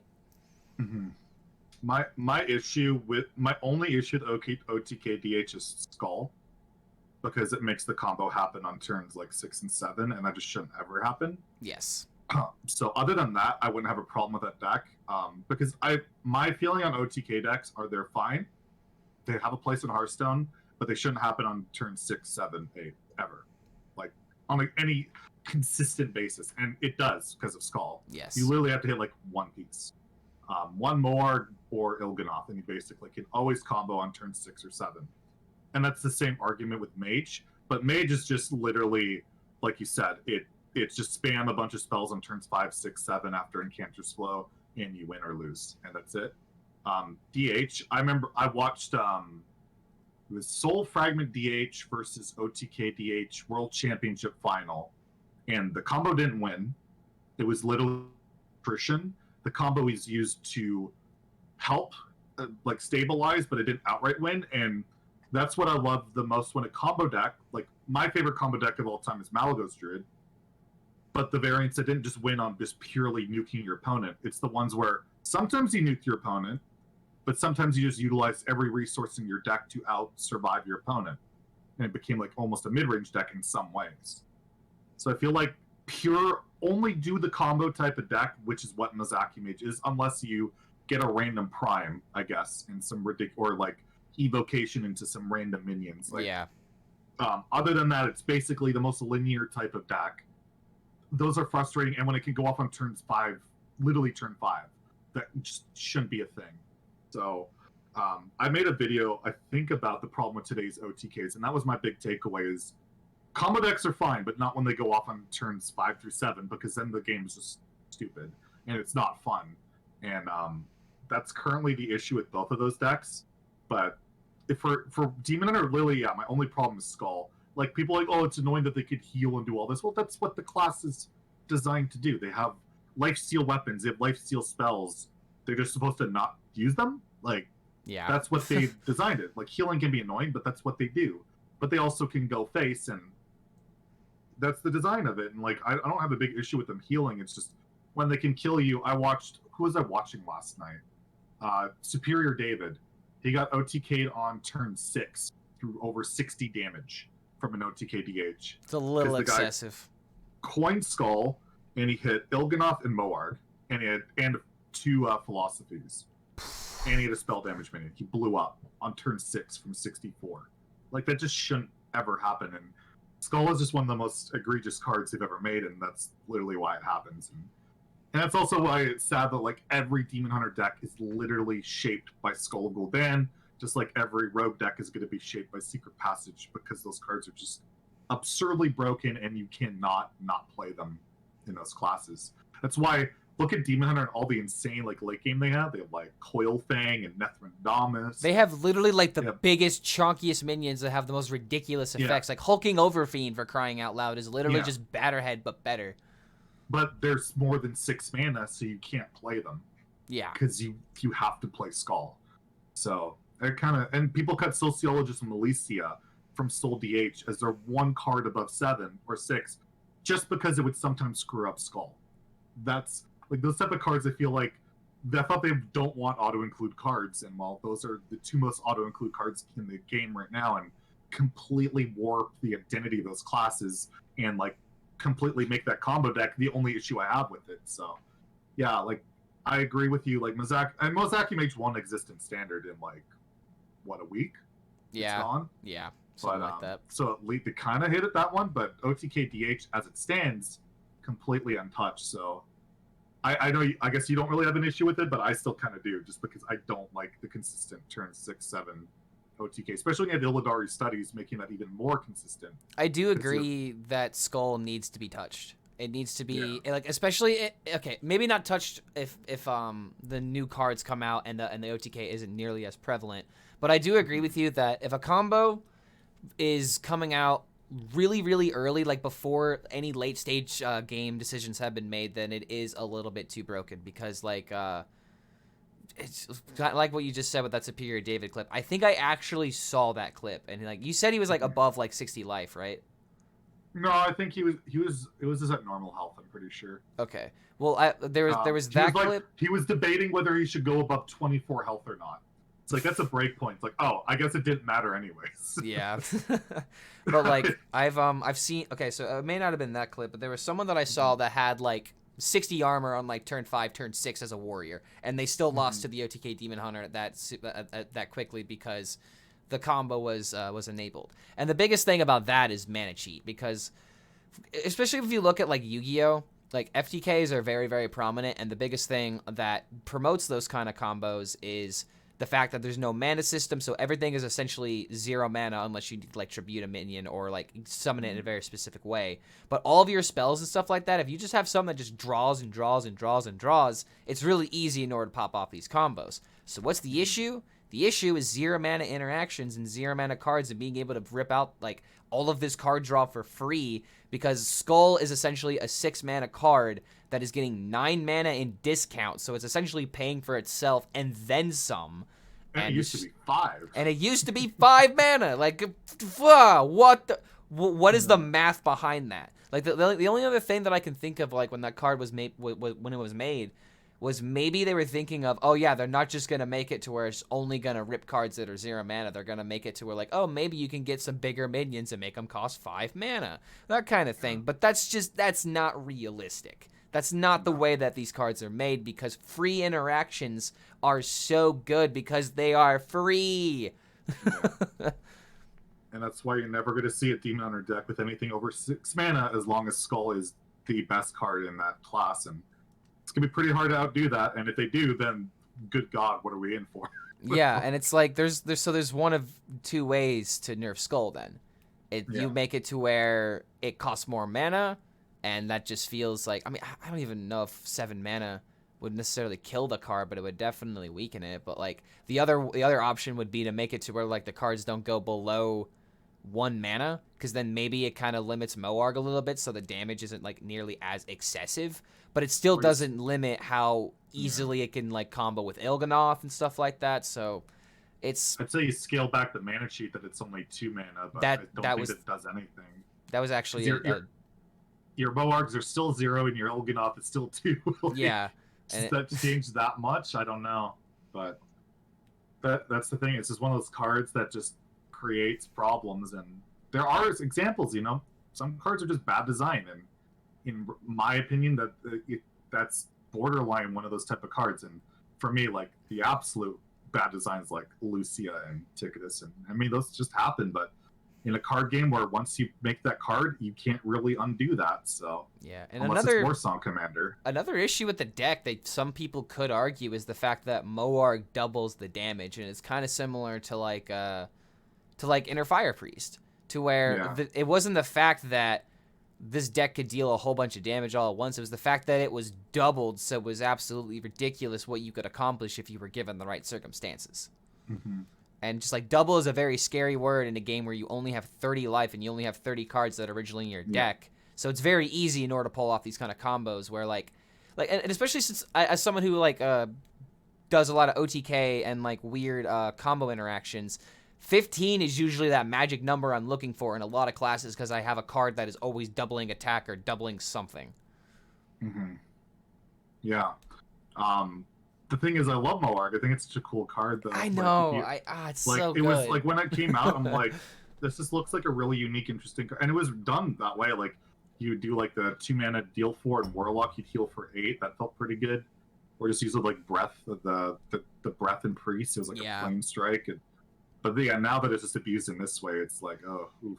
Yeah. Maybe we should have just said spell damage on it, but it's just one of those things. I mean, if it wasn't for Il'gynoth, it wouldn't be a problem, but then Moarg, it's one of those, but then it's funny how like so many different things create so many different problems, and again, you have to try and balance all this, and that is just impossible. There's always going to be broken stuff, but it's just at a point where if the games feel pointless, then it feels bad. But it's not even like OTK-DH as well as like this super top tier deck. And I always hear the argument, well, it's a really high skill testing deck, and that's the only thing holding it back. But I'm like, then why aren't all the top 5 legends just playing OTK-DH? It's pretty rare you see that. So it's just one of those feels bad decks, and same with Mizaki Mage. But again, they're not super prevalent. But I feel like a lot of the quality of life, they've always cared about quality of life in Hearthstone, and like that's why Questro got nerfed like 20 times, because nobody liked it.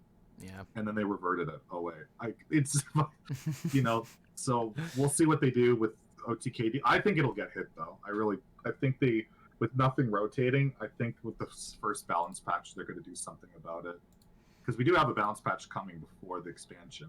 Oh, is that actually confirmed? I didn't know that. Okay. Yeah, they said it with 20.0 that there will be a balance patch that they wanted to push out a bit earlier, but they just ran out of time. Yeah, they also wanted to let people have the Masters Tour be untouched, so the meta was... And I'm really glad they did that, because it was a very diverse meta. Yeah. And the only hint we got is Alec was saying they want to take down some of the burst potential, which tells me Nitro Boost Poison, which has been somewhat leaked as well, so... And maybe OTK-DH, because that's a lot of bursts. So, I think those would be good, and then you could just like there are some other issues like Passage, which I don't know. I don't know what you. It's just I don't understand how that card exists, but I think Passage at some point will probably get hit again, but they might leave that for one more patch. But I think Nitro Boost, Penflinger, and maybe OTKDH gets hit. Maybe Broom. They've talked about that too, and I think Broom is really problematic. It only gets more problematic as time goes on, and we'll wait and see. But they typically know what they're doing with nerfs. There was only like that one really weird patch where they made Bloodsworn Mercenary a 2/2 and Blood Boil Brute a 5/8 and Hanara 1/4, and it's like, what's the point? I feel like those changes actually mattered a little bit, especially Hanar. Like with like cards like Redemption and a lot of other cards that like really make that card so much stickier. Like that one health makes so much of a difference in a lot of situations. Maybe Blood Boil Brute isn't necessarily the same, but I find myself in a lot of situations to where if that card was 6 attack, it would be so much better. Mercenary definitely didn't matter though. Like that. I would agree with that one. Like the stats on that card didn't matter. It's the battle cry. To be like changing Faceless and Manipulator to a 2/2. It's like, what's the point? You know, it's not about the body. It's and plus that transforms. It was just like, why? And I mean, I guess it's dust for people that don't play the card. But yeah, it was a weird one. But they typically hit the. I feel like they're usually really good with their nerfs. So whatever they come up with, I'm sure, and they're usually close to what I hope for and predict. Because I feel like I have a good sense of what should get nerfed. And we'll have to wait and see. But I don't want them to hit too much because like you got to see what rotation does, what the new expansion does. But there are some cards that are just kind of egregious, and I think they see that. They'll hit them up. Yeah, I definitely believe that something will be done against those cards because, like, I mean, I don't want to see Penflinger nerfed. I really don't. But at this point, not only is it in Aggro Rogue, but it's also in Libram Paladin. And, like, I loved that deck. I love Libram Paladin. But I can't pick it up anymore. It's not necessarily that I think that the deck is, like, really toxic, even though the deck is literally calling you a loser over 30 times per game. But aside from that, like, it just really hasn't changed all too much in terms of, like, how it feels to play that deck. You're playing the Alador on turn 1. You have First Day of Schools now. First Day of School, which really helps your turn 1 very, very consistently. But it's just, like, maybe the direction of the deck has changed from a very aggressive style versus just being very, very mid-range. But, like, I just don't like the play style of the deck anymore. I just feel like it's outstayed its welcome. And it's also one of the most draw-dependent decks I've ever played. Yes. Where if you have a bad opener, you lose. Because there's no draw engine outside of, like, maybe a Crab Rider Blessing of Wisdom. Like, it's such a kind of autoplay deck in a lot of ways. There's some cool, like, the Penflinger turns and Broom turns are what interested me when I start playing it, but I've already kind of ditched it. Because, yeah, it's like, don't have Aldor's First Day of School early, well, you lost. You just crafted that deck golden, too. Yeah, but that's me. I don't care. I just waste dust. I have this dust. What else am I doing with it? Like, I always get all the pre-orders and all that stuff. Just whale issues. I'm still playing it a little bit, but I definitely have got frustrated with how linear, especially the opening 5 turns are. Of like, it's always the same thing. And yeah. It is fun playing Crab Rider, though. I love that card. It's overpowered. Perfect. It should be 2 mana. Honestly, that many keywords and health and stats on a tribal minion is absurd, but it's pretty cool to go off with your little fishy boy. But I'm waiting for the reverts, and I'm going to play some charge Crab Rider. I want to give him charge and copy him. I'm very some Bloodsworn Mercenary. I'm looking forward to that deck as well. Actually, I believe that like Monsanto is also looking forward to that deck. I know Zanana is very keen on Priest weird interactions, but he's probably also going to pick up that deck because he's also a combo deck extraordinaire. One of the only like top legend players that pretty much not exclusively plays combo decks, but mains a lot of weird combo decks. Like he was literally. But he plays Priest, so I can't endorse that. You know? But he's playing Rocketeer Priest. Like that was the deck I was going to use to defend him. Rocketeer OTK is pretty cool. Zed, I like watching him play Rocketeer Priest. It's funny. I crap on Priest all the time, but one of my favorite streamers to watch is Zed. I watch him all the time. But I think he hates Priest as much as I do. So That's probably why. Yeah, thanks for bringing that up actually, because there is a Q&A segment on the post that I made saying that you were going to be on the show, and one of those Wow. questions actually is who are some of your favorite streamers? So I guess we can just use this as a perfect opportunity to segue into the Q&A segment. So yeah, Zedalot's one of them. He streams like he's EU, so I'll start like when my sleep schedule's messed up. He's perfect because I try and fall asleep to that. Priest gameplay usually effective, but I just love that he seems to hate Priest as much as I do, and he's as cynical as I am, and I love it. I only lurk there. I've clearly never chatted there.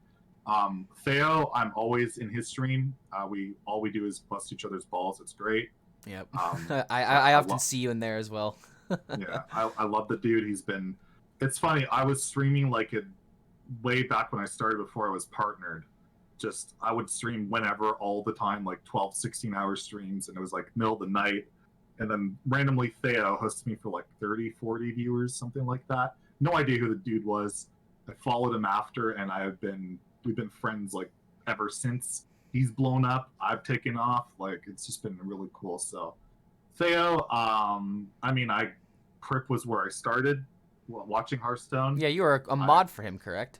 I was a mod for quite a long time until I started streaming, and I'm never there anymore. And but yeah, when I had my back surgery and I was bedridden, I was just always watching Crip and chatting in his sub chat. And I remember when he added me to his friends list, I was like, it blew my mind. And then I do like all these friendly games against him, and those became favorites of his audience, the games against Zeddy, because I would always bring my meme combos and my golden decks. And yeah, and then so Crip for a very long time. I watch Luker a lot these days. You interviewed him recently. Oh yeah, that's like actually that's probably the guy that I watch the most on Twitch, because not only do I enjoy his content, but he was actually one of the very first people that I met when I went to my very first LAN event, and he was nothing but welcoming. He's nothing but welcoming, and he's pretty much the reason why I got my start in competitive Hearthstone, because he's pretty much just like just made me feel like it was something that I could achieve. And it's just like, if you aren't going to do it now, when are you going to do it? Like we had a really really good conversation the first time that I met him. And oh man, that was also when Guys played the game. I miss my homie. Oh man, Guys was just like one of the, like, I literally met that guy at the airport going to oh god, I was going from Texas to Colorado because I had a connecting flight, so I knew that it was fate. But regardless, I met him on a flight. That guy was absolutely was a memester. He's a complete jokester as well. And just the dude got some Twitter clout for a bit because he got rank 1 legend with Murloc Mage. I don't know if you remember that meta. That was a deck. Yeah, so it was a deck during I think it was during the Kelazeth Rogue meta. But yeah, it was only, I think it actually did have Finja. Like it literally only survived because you played Tide Caller on 1 into Rockpool Hunter on 2, and you also had a Rugal into I think Book of Specters, so you just had a bunch of like resources if you needed it. But like, it was such a stupid deck. But that was back in the day where you could put the neutral Murloc package in any class and it was viable, because Rockpool Hunter into Tide Caller just won games. It was so good. And Finja was nutty, yeah. One of my favorite decks actually was Water Rogue. Water Rogue was such a great deck. Yeah, a lot of people like that. I just love Finja. Finja's such a cool card, and he's coming back probably. So in some way, Kazakus came back. It could be very possible. Yeah. So yeah, Luker. I find him an inspiring, fun dude, and he's got my nasty kind of sense of humor. I've been watching a lot of Superior David, despite the fact he's a filthy priest main. He's a really nice guy. I think he's just does a really good job with his content. Very wholesome. Happy to see him have the success. He's just just seems like a genuinely good person. So I really like Dave, but also he plays priest, so fuck him. And who else is out there that I've been watching lately? I'm just trying to think.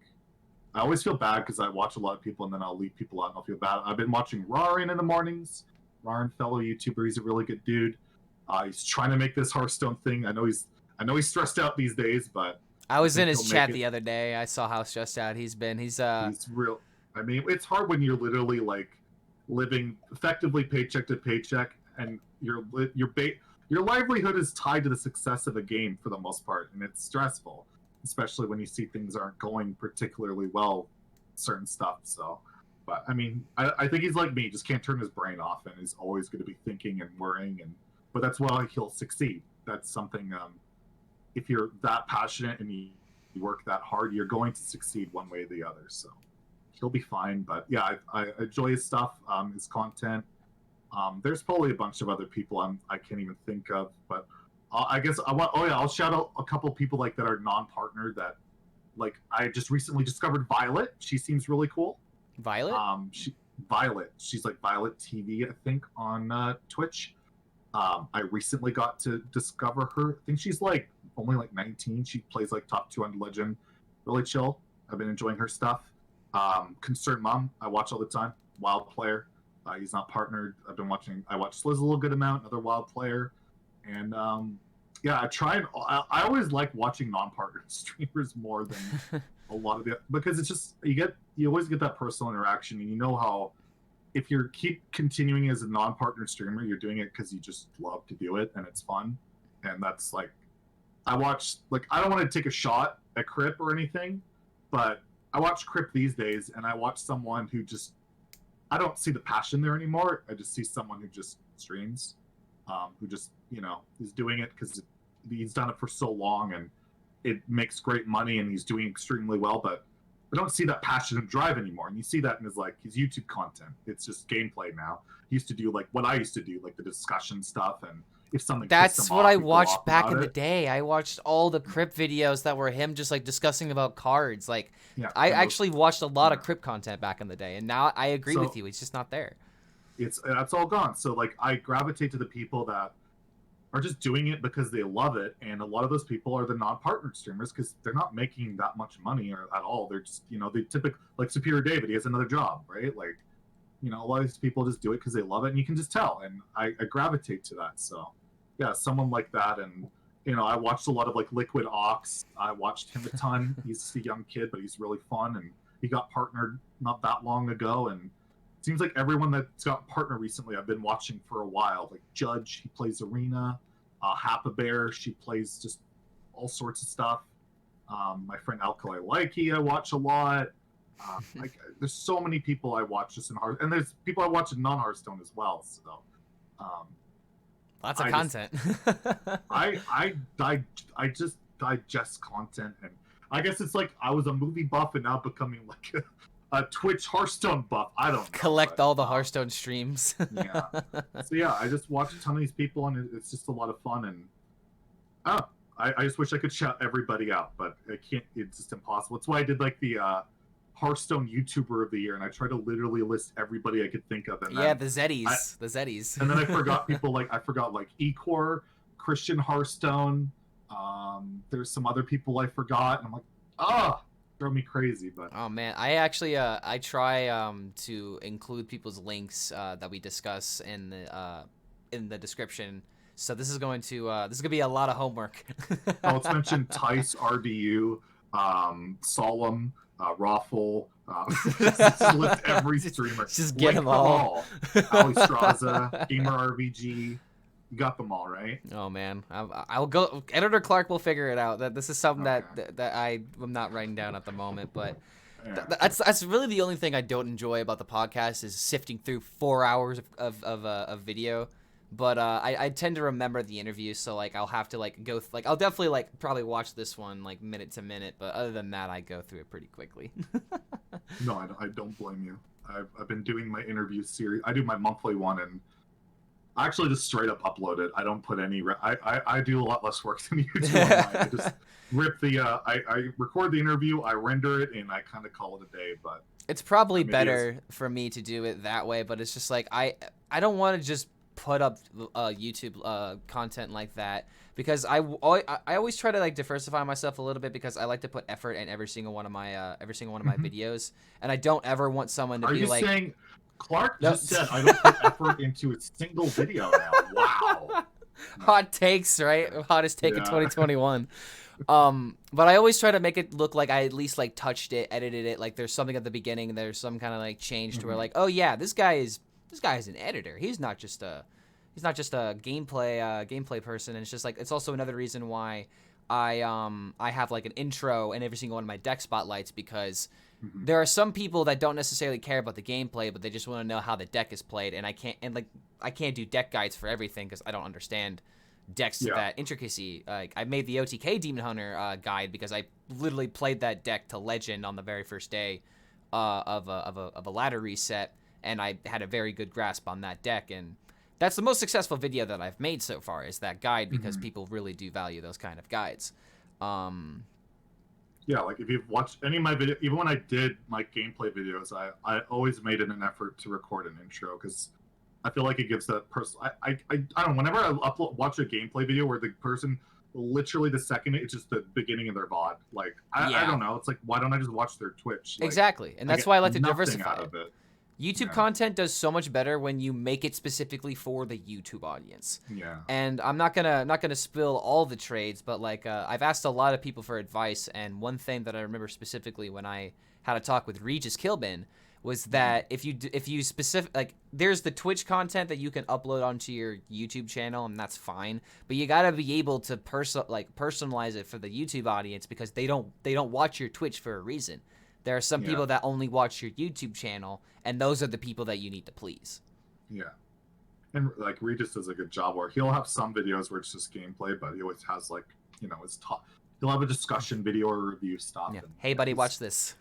Exactly. No, Regis is one of the best. He's also one of the most giving people in the community, and he knows his stuff. And I definitely have I can see he's influenced you, and he definitely has influenced. I feel like he's influenced everybody in the community at this point. So it's pretty cool to hear. When I was working at Guitar Center, actually, there was one person in particular who actually played Hearthstone, though, when I was that worked there, and his favorite content creator was Regis Kilbin and Tice.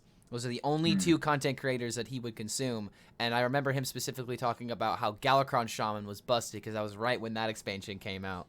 Oh yeah. And it's just funny how, like, people just gravitate towards like one or two Hearthstone personalities if they're a lot more casual with the game. But that, I mean, it makes sense. But Regis and Tice are probably like the two most wholesome people that you can enjoy with Hearthstone content. Less than 3, absolutely. Tea time with Tice. I liked it. And Tice is, and they're genuine with them. That's the best part. Is it's just legitimately genuine. That's just the type of people they are. So. The next question is actually from Ridiculous Hat, and I'm pretty sure you saw all of these. But he's asking, why is Vancouver better than Toronto? And I don't know if this is an inside joke or if this is something that you just made a hot take about, but feel free to contextualize this. Because our hockey team's actually made the Stanley Cup final since 1967, unlike the Toronto Maple Leafs that are complete garbage. Okay, all right. So although they're probably going to win a cup before us, because we may have made the finals, but all we do is riot when we make it and not actually win. But we also have the Pacific Ocean. We have Stanley Park. We have culture. We have good food. And we have the Rocky Mountains not very far. We got Whistler really close by for some good skiing. And I've actually never been in Toronto. I've never been. I have a lot of like online friends in Toronto, and I would like to go there someday. But no, I love Vancouver. I love British Columbia, and I love to hate on the Maple Leafs. I can't, like, it's just, that's hockey. It's Canada, and if you're outside of Toronto, you typically hate the Leafs, because if you ever digest any Canadian media content, it's literally Maple Leafs this, then that. It's like, there are other teams, and they've done more. The Canadians have won 24 Stanley Cups to your... Well, actually, they've won like 13 or 16, but not since 67. Just like tabloids, or... Oh, it's just like, well, just like sports radio, or just TSN or Sportsnet. They always talk about hockey, so, and it's always about the Maple Leafs. But yeah, I'm a diehard Canucks fan, and that's also a reason why I'm so salty and bitter all the time, is because they do nothing but disappoint me. But I can't help but cheer them on. Like, they made the finals 3 times. They got swept the first time. They lost in Game 7 the second time, and they lost in Game 7 the third time. And we rioted the last 2 times. So it's been messy. Jeez, but man. I still will always cheer on my team. I just want to have a team win a championship, and we had the CFL up here, the Canadian Football League. like the lines of one, but there's like 18, 16. Like, of course they're gonna win. Yeah, Like, it's not just, as doesn't mean as much.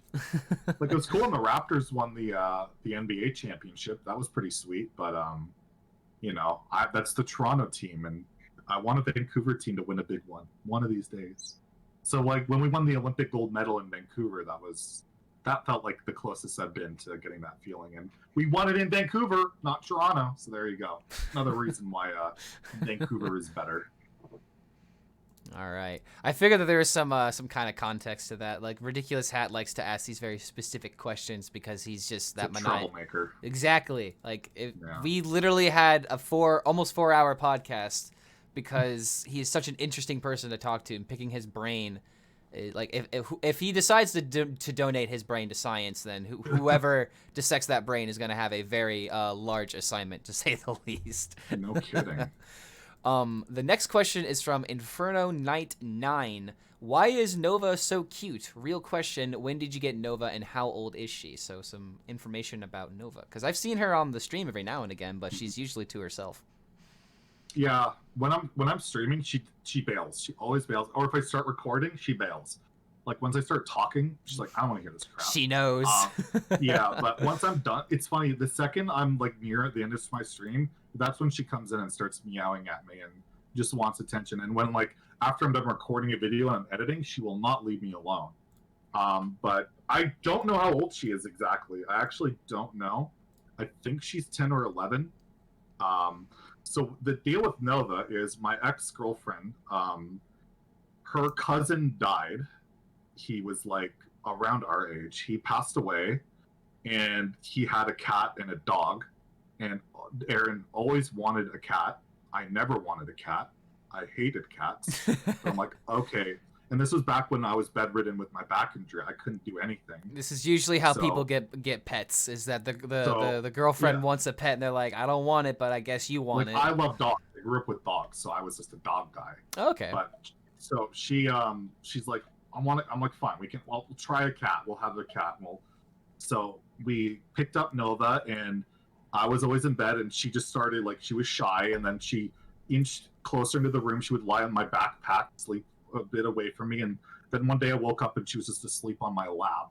And we took her from there. And even though my girlfriend and I have since split, Nova and I were so close, and I love her so much that it wasn't even a debate on who was keeping Nova. We ended up getting another cat for Nova to play with, and it turned out by playing with trying murder. They hated each other, literally could not be in the same room. Oh boy. For 3 years. I've dealt with that before with my grandma's cats, actually. No matter what we did, it would not coexist. So Aaron kept the other cat, and Nova's still with me, and I love her to death, and I'm featuring her in like every This Week in Hearthstone now at like the end segment. And this time I had her on my freezer over here, and I'll have to figure out some new thing. She loves to roll around like crazy out there, and I got to try and record that sometime. So yeah, that's how I got her, and I think she's 10 or 11. We didn't have any like official paperwork with her. We just got her from him, and so I think that's how old she is. And yeah, she's a cutie. She's a bit of a chonker, I think they call it that, but she's always been heavy since we got her, and I like put her on diet food. Doesn't seem to matter. So yeah, love her, and yeah, she can also be really feisty, but you guys don't see that too much. Yeah, fat cats are gonna be fat cats, man. Like there was one cat that my friend actually had. It was one of the most amazing cats ever, because you could literally use this cat as a pillow, and she would openly welcome it, because this is a just picture the largest cat that you can think of, where it's literally you could lay your head on it like a pillow. This cat was like almost like 30 freaking pounds. Wow. Was just the biggest thing ever. And then the cat's name was Pumpkin. It was named Pumpkin at the very, very beginning because it was just an orange cat. But that cat didn't take shit from no one. It lived in a house with dogs, so it had to like always be show who's the real animal on the house. And just, oh man, it was just one of the best cats ever because of how cuddly it was, but at the same time it wasn't afraid to pull out the claws. And there was a time where cats, man, they can fight. Yeah, there was a time where my dog, actually, when she was a puppy, I had brought her over to their place just because I had to bring her everywhere when she was so little. And there was a second that I left them alone, and yeah, the cat batted the dog, and the dog ran away. Xena was not about that. Cats and dogs, I feel like cats would win just because they're so much feistier and nastier. Like, I grew up with Rottweilers, and like literally I had a female and a male Rottie growing up, and they would cower to the cats that we've had. Like, they're little sweethearts compared to this. Dogs are also there's a saying that my friend says anytime my dog does something stupid. It's a thick skull, smooth brain. Like, they will act first, think later, while cats will just sit there planning and like, all right, I'm gonna let you fall into the trap, and I'm just gonna sit here and relish in it. They're evil. I always feel like they're plotting my, like, when Nova's just, she'll just like sit here, like literally in the freezer while I'm eating, just stare for like an hour straight. Just sit there, not move, just stare at me. Plotting. She's like, not staring. She's plotting. I'm like, you're plotting my murder, aren't you? You're to kill me later tonight, and that's how it always is with her. And but yeah, I've read like when like people have died, their dog will literally like stay by their side and like die with them. Yeah. Whereas a cat will eat you. Like, that's what a cat will do. It's like a snake. It's not a cat anymore. It's a freaking snake. So, they can be quite different, but when I grew up, I thought cats were snobby and like not affectionate, and now I absolutely love my Nova. And I don't know, like I love both cats and dogs now. So yeah, I don't know what my next pet will be if I have a next pet, but a cat, dog, I don't know. I love them. Yeah, I've always been a dog person because I actually grew up with dogs and cats, but there was one dog in particular that my dad had named Clarabelle. She was this Saint Bernard mutt that had like a snout kind of like a shepherd almost, like it wasn't like the smush face, it was like a doggo snout. But literally the most kind dog that I have ever met in my life. She would literally lick your face until you moved away from her, and she would do that with every single person that she encountered. The only thing she did not like, hats. She got so upset and so growly if anybody approached her wearing a hat because she needed to see your eyes. That was what my dad figured out, is that the dog thought you had no eyes and you were just approaching it and just like, I can't trust you. Eye contact with like eyes, that's like one of the most things that can be, like staring at a dog can be like really a bad idea too. Like eye contact's a big deal with them. Yeah, because like if you're looking at them, they're like, what's going on? What are you looking at me? There's something going on. What's going on? It's like how they evaluate aggression and like all sorts of stuff. So I can see that for sure. Yeah. Oh my god, I absolutely love my dog. The next question is from El Tinho. I don't know if I'm pronouncing this right, but it's how I'm just gonna go with it. What's your opinion on the new Wild after unnerfs? Any bets on what will be overrated, and do you believe anything? Or do you think anything from Dark Glare should be nerfed? My thought on the new Wild is they are attempting to shut people up about balancing the format. Literally, they're reverting all this stuff because they want that you can go back and play your favorite old decks of old. I think it's going to be a disaster. I think it's going to be bad for the mode. Like, you don't want Quest Rogue to be good. There's a reason it got nerfed so many times. That was awful, and there's so many cards they've made since then that are so good. Like, think of like a Derailed Coaster. You get a full board for 5 mana of 5/5 rushes. Oh, that'll work because of how the quest works. It's never been about playing it from hand. It's just about getting the minion on the field, right? Yeah. Yeah. So. Yeah. Ooh. Like, it's just, I don't like, they want it to be, but they don't revert some of the nerfs. Like, I feel like the Wild, from my understanding of the Wild community, and like I'm pretty involved in it. I've streamed it a lot. I'm reading Wild subreddits here and there, and I feel like we just want to be able to play Wild cards, but have a balance, like a mode that they feel like they actively balance to an extent, like people. But this way, if they're like, well, if everything's unnerfed and everything is broken, then we don't have to unnerf it. Nerf anything. We don't have to balance anything. But the problem is, it's no longer fun. The mode won't be fun to play if it's just all these, like, whatever the deck is that takes off that's super uninteractive, whether it's Quest Rogue or right now like Dark Glare Lock, that's not fun because you don't play Hearthstone anymore. You're just going to lose to a giant unanswerable board state before the game even gets going. Kind of similar to how Giants Warlock and Giants Hunter were very, very prevalent. And like I remember actually playing Giants Warlock to like Legend the very first time, because I think that was right when the Wild meta came out. And good lord, I could not lose with that deck.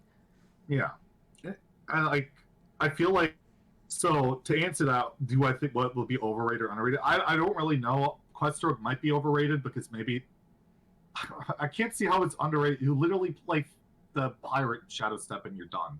Like, that is just so absurd. I remember when they talked about reverts last year, I tweeted the exact same thing I tweeted this year, that you can't revert this one because of this card. And they didn't do it last year, but they did it this year, and I'm just like, so okay, maybe that's the one that might be overrated. I think Undertaker is the one that's going to be overrated because people like, oh, that broke the game in 2014 or 15. That was 2014. Like, it doesn't have rush. It doesn't active like. There's so much removal now in the early game that's just it is going to be ridiculous. So rare that it's going to stick onto the field and actually make an impact. It literally dies to Baku hero power most of the time. Like, it's just it's not going to really matter that much, in my opinion. I could be wrong. I've been wrong plenty before, but something like Quest Rogue where it's like, right away, it's 5/5s and it's over. If they can get it online, like on turn 3 with prep, it's over. And you can because of that, the Blood Sail, the Fly Booter card. And then you have Vicious Scale High, which was never a 5/5 before. That was introduced after it was like a 4/4 version. That resurrected Quest Rogue. And like you say, you have Derailed Coaster, Broomstick as a 5/5, giving everything rush. Like, it's just something you don't want to go down that road, and they're doing it. And I feel like they want to not have to balance Wild, and this is their excuse to not balance Wild. And I don't think it's going to make the mode I think it's going to make the mode worse. I really do. And I'm kind of not been streaming Wild and preparing to just get away from Wild for that reason. I think the mode is just going to be full on degenerate, non-interactive stuff. And if you want to do that, that's fine. But if you want to go back and play a deck of old, good luck. Unless that deck of old is Quest Rogue or one of the 2 other decks that might work, you're screwed. And unless you're playing it like bad ranks, and then I guess you're fine because you're going to be memeing it up, and that's cool. But like, if you want to play at any other kind of ranks, it's going to be rough. And I'd rather just have a balanced mode, because like Wild could be really cool if it was like actively balanced. Where, if it was treated the same way as Standard, and like not even like balances, but if I've always been like an advocate of like just giving it more incentive, and if they gave it incentive, it would give them a reason to give it updates and whatnot. And then if it had those, asking for like every deck have a 50% win rate or something stupid like that. I'm just saying, give it that standard approach where you have your tier 1 good decks, but the ones that are tier 1 are typically not oppressive or feel horrendously bad to face. That's it. That's typically what you're trying to strive for with balance. Is just, you have a lot of powerful stuff because doing powerful stuff is fun, but the powerful stuff doesn't feel completely hopeless and awful to face.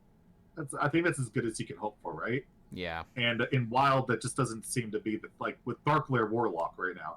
They actually tried to nerf it. I'll give them credit on that. They tried to. It didn't work. It's back to where it was.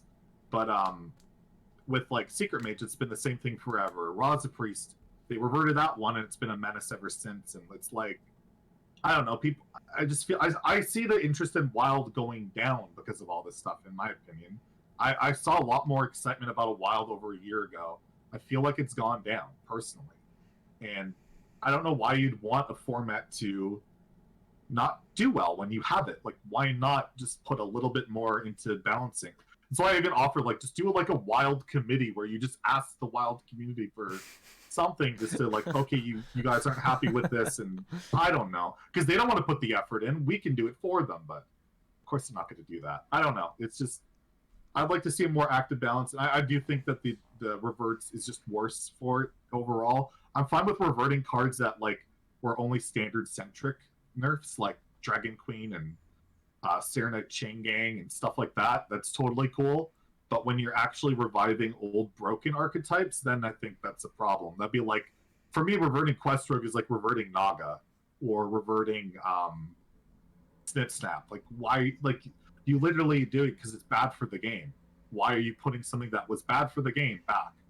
And my thought is they don't think it'll be that impactful. So the risk they're taking is it won't be that impactful.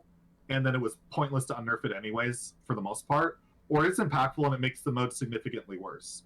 So the positive of it's pretty minor, but the negative of it is huge. So it's like, why is the risk worth taking, in my opinion? But Yeah, wait and see how it plays out. I just think it's such a problematic thing to do, and I'm not a fan of it at all. Quest Rogue really does feel like one of those things to where it's very interesting that they're bringing it back, but it's not interesting just because the deck is going to be powerful. It's interesting to know their thought process behind why they're bringing it back, because obviously the weakness of Quest Rogue is like aggro decks and stuff like that, and the only way that a control deck can even begin to deal with a Quest Rogue is, first off, the person has to be playing it incorrectly. Because if you're playing Quest Rogue very, very effectively, you are going to beat every single control deck that you go up against unless some kind of ridiculous outlier happens, like randomness or whatever. But the interesting thing about Quest Rogue, though, is that, like, yes, we have to see all the cards that come out, but, like, this is a deck that has historically been so good and locks out people, because, like, once you get that quest online, if you play a taunt minion, suddenly you go up against an aggro deck and they can't deal with it, it literally just wins the game from here on out. And fun fact about Quest Rogue, which feel free to use this if you ever need an example of someone who hated Quest Rogue back in the day. But I actually ended up destroying my phone because of a bad Quest Rogue game. I literally threw my phone at a wall because of I don't remember if I was playing it or if I was going up against it. I think it was a combination of both, actually, to where I couldn't win with it, and then I kept losing against it because I obviously was tilted, wasn't playing the game right. But yeah, dude, I literally grabbed my phone, chucked it out a wall as hard as I could, and it made the glass contacted the wall first. I looked at this thing, and there was no saving it. There was no saving it. It was shattered. It could still technically turn on, but I couldn't see anything on the screen. That is how frustrating Quest Rogue can be. And that's the other issue is, like, even if the deck's not, like, the deck was never the best deck, it's just the experience it creates is awful for the majority of the player base. It's not fun. It made Brian Kibler swear. It made Brian Kibler say bullshit. Like, it actually did. Yeah, there you go. So, like, if it's that rage-inducing, and why bring it back for the risk that it's just going to make people feel that way? Like, it creates bad experiences for the majority of the players. Not everybody, but the majority of the player base when it's good. Why punish your player base with that other than appeasing a few people that want to go back and play that deck? That, like, I don't know, maybe just, like, it would be just nice if they had, like, wild and then, like, really wild mode where, okay, you have everything unnerfed, and then you have, like, an actual curated, balanced format where you actively balance it. Like, I don't know. It's just, I just don't think it's a risk worth taking. We'll have to wait and see, but I'm not looking forward to it, and I'm very much going to become more and more standard streamer, I feel like, as time goes along. Yeah, I will play devil's advocate for just this one arguing point, because I will say the only time that I've actually enjoyed seeing Quest Rogue being played was actually when I was at a DreamHack. I forget which DreamHack event it was. I think it might have been Austin. But it was SoFlo versus, I think it was Muzzy. I think I might be wrong on the matchup, but I just remember the matchup specifically being Odd Paladin versus Quest Rogue, which was really bad matchup for the Rogue back in the day, and was probably one of the main reasons why, like, you played Odd Paladin, because not only was it good, but it beat up Quest Rogue, which was a popular bring. But I just remember that game, like, he took his time. He literally roped every single turn in order to consider every single out. And he ended up clutching it from, like, 1 HP. And it was a very close game to where, like, not after he completed the quest, the game was over. He still had to keep working towards it because he was still under that pressure. So if Quest Rogue can have a game plan to where it doesn't just win automatically when the quest comes down, and decks can still somehow overcome it, then I'm perfectly fine with it being a deck. But at the same time, 5/5s on literally any minion in your deck, and you get to choose what the minions are, very slippery slope. I don't know if it's going to be, like, I don't know if it's going to be tier 1, but I definitely know that it's going to be powerful no matter what. Yeah, there's no way it's not. And there was the question of what would I nerf in Darkleer Warlock, I think. Oh, yeah, that was the final bit of that question. Yeah, I feel like Darkleer Infinite Mana Generation should not be attached to minions of 2 or 3 mana. It's just pretty blatant. So I don't think they'll do this nerf, but I would do it. Is the first time you take damage this turn, refresh 1 mana, but they'll never do that. but I would just make it one time you get 1 mana each turn.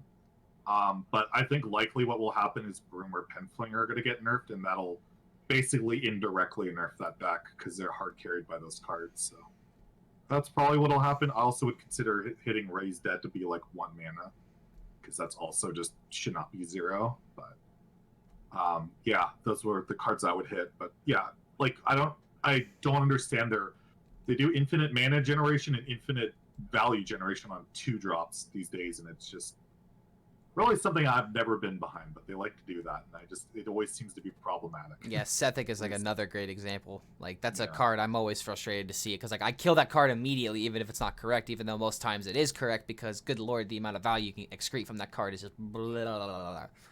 Let's put it this way: someone plays Ysera or someone plays Sethic. Which one do you kill first? You kill Sethic?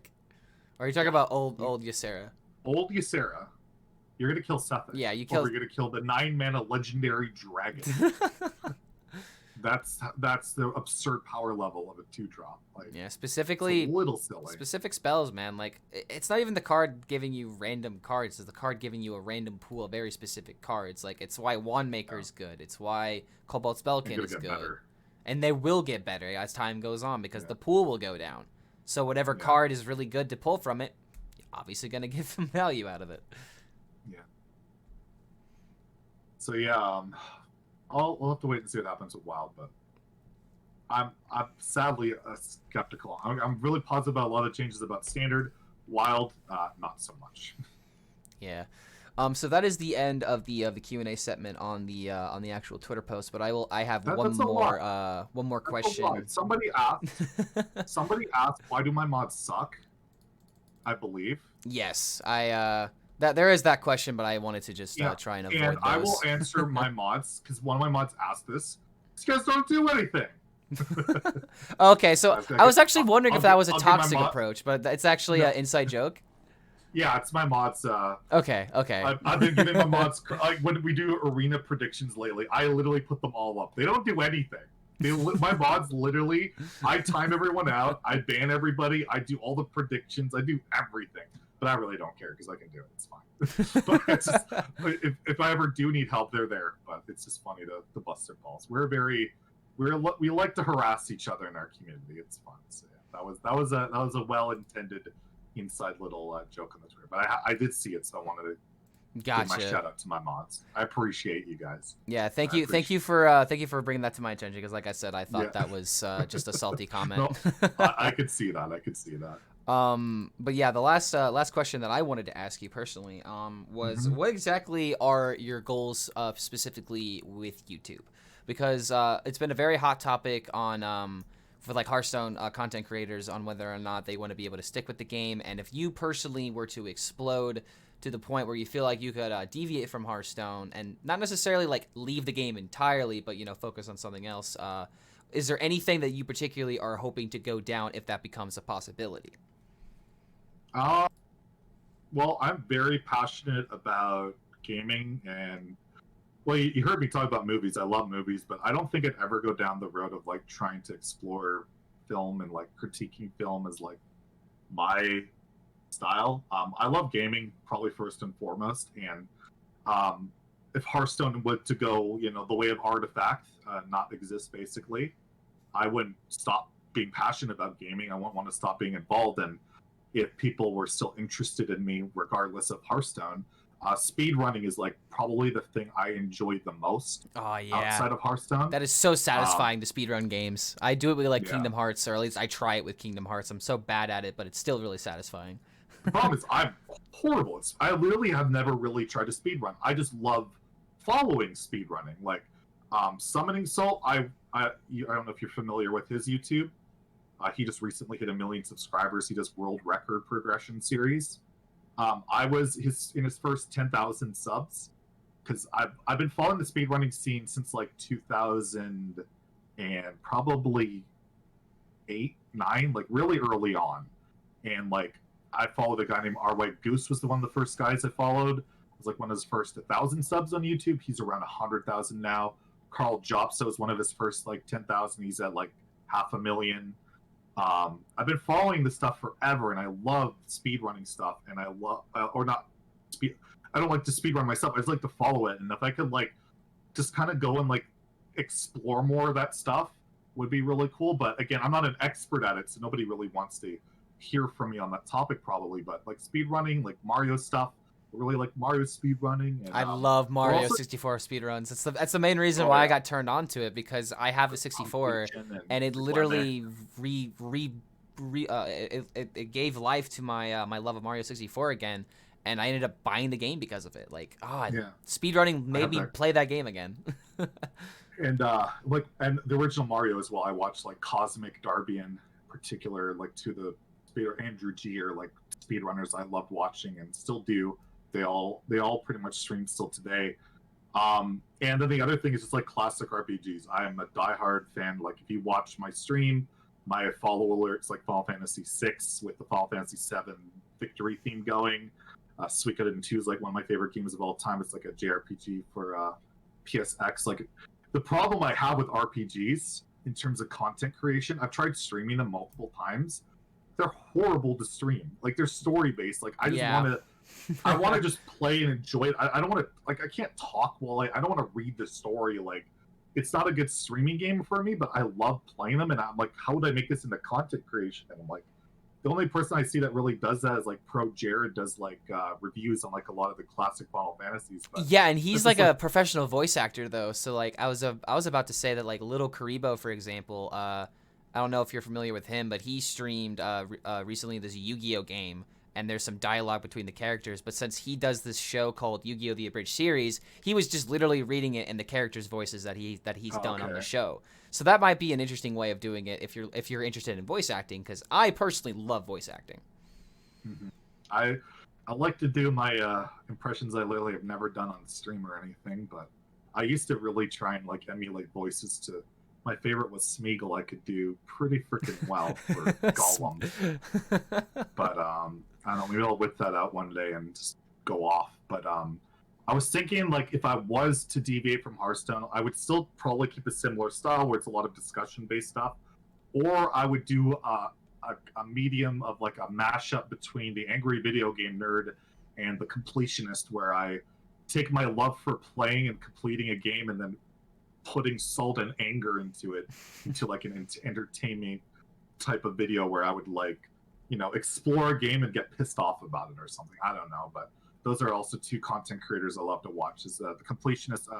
He plays through like the entire game and make a video about the entire experience of the game. Is it worth completing, playing, or even trying? And the angry video game nerd, well, I think most people know who that is, like, because I was on the internet during the angry video game nerd versus that guy with glasses drama. Oh yeah, that channel awesome versus. I remember when what's his name, Doug, went to like autograph signing James was at to start the whole thing. He just showed up there and was like challenged him, and then they had the whole brawl at the hotel. And wait, you were there during that clip? I wasn't there, but I was watching it. Oh, okay. And they had like young angry Joe there, and like that was like really old school. Handsome, I think it's a Handsome Tom and Stuttering Craig from Screw Attack. Oh God, so many old content. I mean, not old, but like older. Into that stuff. Yeah, and Stuttering Craig still apparently started like a new channel. I remember because he did like an interview with James, I think, recently. Like I'm still super into that stuff. Like, but now James is like doing his own thing. Like Cinemassacre is like mashed up with this media company like Greenwave, and there's a lot of old fans that hate them now, and they all call him lazy and sell out. Yeah. Mike Matei left, and it's always drama with everything. There was drama with the Nostalgia Critic too. With he got accused of stuff, and he became like he stopped doing the Nostalgia Critic, and he did his own thing, and people hated it. And yeah, I saw some of that older content, and like I don't know what he was accused of, unfortunately. It wasn't really Doug accused of stuff. It was more people within the company were accused of like grooming and or just like sexual harassment. Gotcha. I don't think Doug himself was ever directly accused though, so that was good at least. But yeah, I should definitely figure that out. There's always drama with everything. But yeah, I don't know. But I feel like I've lived and breathed so much YouTube content. That's what helped a lot when I feel like it started. Is I kind of got what people enjoy on YouTube, and I went straight. Like, when I do it, I need to do it right and feel like I did a good job of that. And then I watch my old content, like, wow, I was really bad back then. Oh, Even God. like a year ago, it's evolved so much. And Looking at I'll my look old back, thumbnails. yeah, I'll look back at my content a year from now, what I do now, and you can always get better, but at least I felt like I had a good grasp of like how to YouTube, and I feel like by watching YouTube is one of the better ways to actually learn. That's really what I believe as well, because like I've consumed YouTube content for a while, and if I were to be able to make my own YouTube channel and actually like do success making whatever kind of videos I could make, I would low key do something along the lines of like iDubbbz, to where like I would probably try to do some funny skits every now and again, maybe like post some opinion pieces, but like more so I just want to be able to make like really interesting videos that maybe will get people to laugh in like like an interesting way. Like, yeah, I miss the old iDubbbz and like H3 videos. You don't see that type of stuff. I know, like the chicken sewer thing or whatever, like they just ate like a bunch of like chicken, and it was just like, oh my god, I really do miss that kind of content. Like I do enjoy his uploads whenever they come out. Like I'm not like I'd have sex now, but I still think that like if you were to do some more videos like that, it would be awesome. But it's probably harder to meet with YouTube people. Landscape, like, yeah, it's so hard to get it, like in cancel culture the way it is. Like if you do anything slightly controversial, it's like you get canceled now. iDubbbz almost got canceled for saying that he supported his girlfriend doing OnlyFans. Yep. It's kind of ridiculous. He still hasn't fully recovered from that either. Yeah. Like there's still that, oh, he's a simp or a cuck or whatever. Yeah. His girlfriend does OnlyFans, and like that's their, like, it's just crazy. Like it's crazy, the culture that it's drama that you're getting involved in that's not even your own drama. Why do you care? Like I do the best I can to avoid every single bit of drama, and I'll be honest, the only drama that I even care about is the Hearthstone drama, and that's not even that high. And I would say like a perfect example of what happened was like with Monsanto and Felkane. I thought that was like hilarious, and if we had more stuff like that. What was that? Oh god. Okay, so Monsanto had said something along the lines of I think he said like EU has to play better, or like EU's been playing terrible in like some kind of tournament. And then Felkane said something along the lines of EU, that's rich. Yeah, and then Felkane said something along the lines of you should play better, or why don't you stop being like such a silent person, or I forget exactly what he said, but essentially he was talking shit to Monsanto, and Monsanto talked shit back, and it wasn't really that bad, but at the moment people were like, whoa, what the hell just happened here? We got GMs fighting, what's going on here? Well, people aren't used to GMs having any personality, so it's probably took them aback. Dude, I absolutely love Monsanto's sense of humor. Like, I don't... He blocked me on Twitter. Oh, did he? Okay. Randomly, out of no... And then I asked him about it. It's like, why... I'm like, I saw you block me. I'm curious why. He's like, well, I didn't like... I thought your takes were annoying or something. I'm like, you have the worst takes, and you're blocking me? I thought it was pretty rich. I'm like, okay, dude, sure. There was one video that he did where he essentially was just like talking about the Masters Tour. It was the one that Yarla, I think, ended up getting the semifinals, or ended up getting second place in. But he's just got like these Hearthstone updates or whatever, and they're very, very sarcastic, and he's just I love dry humor personally, which is why I absolutely love Monsanto, because he absolutely hits that on the nail. I don't have anything against the dude.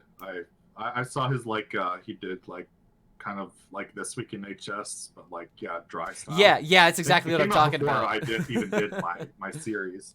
I thought those were fun. I thought they were fun.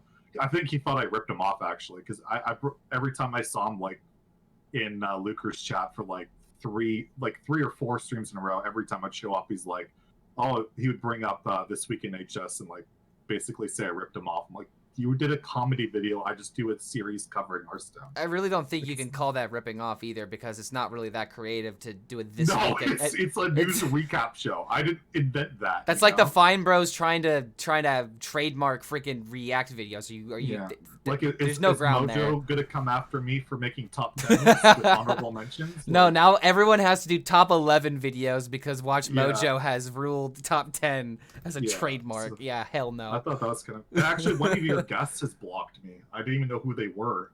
I saw you you mentioned them. I think you've already interviewed them, so I couldn't get you to ask. It's like Lol Ninko or Oh, something. yeah, Lil Nenko. Yeah, apparently I've been blocked by that person. I get blocked so randomly for I don't know what reason. I guess because I put takes out there. I don't know, but yeah, I saw that. I'm like, okay. I've Yeah. never Mr. Yute blocked me. I'm like, I've never interacted with the dude, but okay. I get all these random blocks. It's just kind of funny. I get it when like I interact with them, like with a community manager for Hearthstone. I get like how that happened, but the guys like I literally never talk to. Like, okay, it just feels like they're trying to be like weird because you can mute people, you can do all that, but That's true. That's actually true, because I was about to say, like, maybe they just want to preemptively make sure that they don't see whatever quote-unquote bad take that they think that you're going to make. But if you just mute them, then, like, they don't see that. They... I just found it weird. I'm like, if you're going to block me, at least, like, make there a reason for it, because I'm just always curious. Because, like, I get why people can block people, but, like, I've never interacted with any of these people. Like, I've never added any of these people. Like, I get why Jay Alex blocked me, right? Because I went after him for going after the wild community. I thought he was being really disrespectful, and he didn't like me calling him out on that. But these other guys I've literally never interacted with. So I'm always like, why did I get blocked? There was one point I was blocked by Storm Fever. You know who that is? Yeah, I know Storm Fever. I've actually prepped for some Master Tours with him before. He had blocked me, and then he unblocked me during the Battle Pass thing, and has since liked some of my tweets. And the funniest one that happened was a Randlit. He's like a pro player. Yeah, I know him as me well. Randomly. Another guy I had never interacted with. I queued into him on ladder. I saw him in my viewer list. I accused him of sniping. He then unblocked me to quote tweet me to say I was full of it. And then I'm like, I probably was wrong. And then he's liked like countless of my tweets ever since and never blocked me again. So I thought it was kind of funny. So I'm like, well, I mean, that actually is something that I kind of wanted to touch bases on, because like at what point can people change their opinion? Because like just because they disagree with you about a year ago, you've changed a lot since then. Your takes have been a lot more tame, and a lot of people would argue that you are a lot more mature with how you present your content. At least like people have noticed that, and I believe that, you know, if it's like at what point can someone be like not necessarily like redeemed or something like that, but at what point can you disagree with somebody so much and then just start to agree with them, and then suddenly like people start to see that as you're flopping sides, or you're like you used to be this way and now you're acting this way. It's like, no, people can change over time and their opinions can change. And it's just like, I don't know. I feel like people just get this idea of like hating you, or disliking you is like the popular thing to do, so they just do it. But then when they realize how you are, it's just like it's not as bad as they assumed, or as bad as they've been told. It's like a hive mind mentality. Is like exactly once one person starts doing it, then they just like I think like Reddit's like the best indicator of that for me. It's literally the proof behind it. Yes. Post my content there. None of them. They always downvote it. They always say, oh, look, he's complaining and bitching about this. He's so toxic. And then if you actually watch the video, I don't complain. I don't swear. I don't demean, harass anyone. I discuss a topic, say the pros and cons of said topic. And I remember the one that really, I said the biggest problem with the core set that nobody's talking about. I have this video talking about how Jandis and Wandmaker are going to become more ridiculous going forward. And I said, I'm not calling for an action on these cards. I'm just saying it's something to be aware of. I actually watched that video, so I know exactly. Yes, I remember that. And I'm like, it was very constructive. There was no negativity in it whatsoever. And someone posted it on Reddit, and they literally said, they said, what a effing whiner. The core set's the best thing to happen, and he's pissed off about it and wants it changed. When I opened the video by saying, I think the core set is awesome, great. I wouldn't change anything about it, but this is a potential issue maybe going forward that they should keep an eye on. And the whole video was downvoted. I was crapped on, and they were calling me like this toxic guy that apps devs and says all these terrible, like, and that's everything I always read on Reddit. And like, if you watch me ranting and raving when I'm really salty on stream, that's sometimes true that like I say dumb stuff. But outside of that, it's like completely not true. And especially with my YouTube stuff, find me one YouTube video where I like completely gone off and like ranted and raved about devs and said all these terrible things, or that they're idiots or you'll never find it because it doesn't exist. But people have that acceptance that I do that because they say I do it, and then everyone just follows that suit. And it doesn't matter that I've been making YouTube content for over a year that literally does not do any of that. I'm still guilty of this, even though I don't do any of it. And I don't know how you can ever change that perception. And it seems to be that way even with Hearthstone itself, at least with the community manager, because he still has me blocked. He still will not acknowledge me. That every criticism he gave to me, which were valid, which I've always said were valid, I've improved upon, and has helped mold me to be a better person, content creator, and all of that.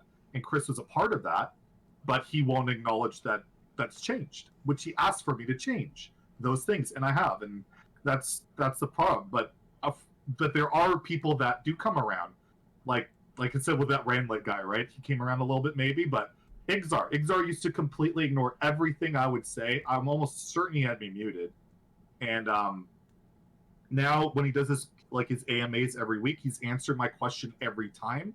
When I brought up the bluegill thing, he responded directly to me. He's added me on multiple posts that I'm not even involved in, just like joking around about achievement points. Yeah, exactly. Yeah. Like he seems to have come around that maybe I'm not that bad a guy after all. And so there, you know, some people can come around and some people you just can't ever change their mind. And I can't do anything about that. So I try not to worry about it. And obviously I'm failing at that when I mention Chris like all the time because it personally bothers me because I care. I don't dislike the dude. I want him to like give me a freaking chance to at least talk to him. But I just try and not care. And like, if they come around, that's great. If they don't, they don't. And maybe I'm not their cup of tea, and that's fine. There's people that I just don't particularly like and will probably never like. And that's just the way it is. Not everybody likes everybody. And I'm trying my best to be like, you know, as respectful and, you know, not as aggressive, and sometimes I was pretty toxic as before, but like again, YouTube has helped me with that. Instead of just having angry rants on stream, which I still do at times, I can properly actually say my opinions because my opinions have always been the same. Even it's also your stream. You should be able to do whatever you want, and if you want to complain about a card, then as long as you're not being disrespectful. It in a certain way, and I used to go way too over the line. Yeah, as long as you're not being too disrespectful. I'm not gonna forgive and say what I have done in the past is totally fine because there's stuff I've said that was just stupid, and I more than acknowledge that and try not to do that again. And I do slip up the odd time and say something dumb, but it's hard when you stream 6-7 days a week, 8 hours a week, nonstop in a very, very, very tilting video game in Hearthstone. That you're not going to slip up once in a while. Everybody does, or for the most part, not every, you know what I mean? And I don't want to forgive what I said, or excuse what I've said, but I have gone a long way, and the YouTube content, again, is what's really helped me, because if I'm really pissed off about something, I can kind of just hold it back now a lot of the time, and then just later, I know I can vent about it in a video, but do it in a much better way that it's actually constructive and can help out. And that's what I'm so thankful for YouTube about, is it's done that. Because my opinions and takes have not changed. Everything I felt back then, I still feel now about the game and how it can be improved and all that stuff. None of that's changed, but the way I actually communicate it has changed completely for the most part, and it's done a hell of a lot for helping grow my brand and my channel, myself as a person, and also think it's helped the game a tiny bit. I like to think we've had a tiny bit of influence. I think the Battle Pass stuff, I feel like we've had a tiny bit of influence, even like Bluegill and Boar, I feel like maybe a tiny little bit, and if it helped just a little bit, then that's more than I could ever hope for. So whether that's true or not, I don't know, but I'd like to think we've done a little bit of good for the game rather than just bitch and moan about it. And I want to keep doing that. And again, I want to celebrate all the cool stuff, because there's a lot of cool stuff, and I always want to praise that stuff. That's why I literally did a video on the Battle Pass a few days ago to say it's really good now and awesome. Yeah, because now if anybody's ever going to come at you and be like, oh, you only say negative things about the Battle Pass, it's like you clearly don't know what you're talking about. And quite literally what you were talking about with Reddit earlier, it feels like it's just like an echo chamber to where people can just give the back takes, and then someone will be like, I agree with this bad take because I also didn't do my research. and by the way, did anyone post the Battle Pass is good video? Of course they didn't. No. Because it's not controversial. It's not going to get the clicks, and it's not going to be what... And because it's not posted there, it doesn't Yeah. exist. Therefore, only the negative takes or the hotter takes are put there, and I'm only negative. And that video had a 99.3% like rate of me praising the battle pass. So my community also feels the same way, that it's come a long way, and we were really upset about it, and we made a big issue about it. Everybody did, and now it's a lot better, and that's great. That's all we wanted, was a good new system, and we were really upset that we felt we got lied to about it, and now we have it, and the game's better, and that's all we want, and that's all we care about, and that's why I'm not continuously bitching about it, because why would I? That wasn't the whole point. Was to want the game to be better for everyone, and now I feel like it is. To literally be given what we were promised. Yeah, and that feels good, because they said, like, if not as much gold, if not more, as before, whatever. I never say that correctly. I can't remember. The thing Frodan and the dev said. Yeah. I felt so bad, including Frodan in that clip. Oh, man. My Battle Pass video. Frodan's in the middle, and the big intro, and it looks so bad for him. You can't burn the messenger, said, man. Even in the video itself, I'm like, I don't blame Frodan. And then I felt so bad about it, and then later that day, Frodan added my video and endorsed me and followed me on Twitter, and I still haven't got over that. It still was like the most amazing thing that's happened, I feel like, for me, and like, because I was always the outsider with everyone in Hearthstone. Everyone shit on me, everyone excluded me, I never was involved in anything, and then Frodan, who I inside felt kind of like I would joke that he was a shill and all this stuff and a yes man for Blizzard, went out of his way to endorse our video, endorse our message, endorse me, stand up to me when RDU started attacking me, and stand up for, and still does to this day.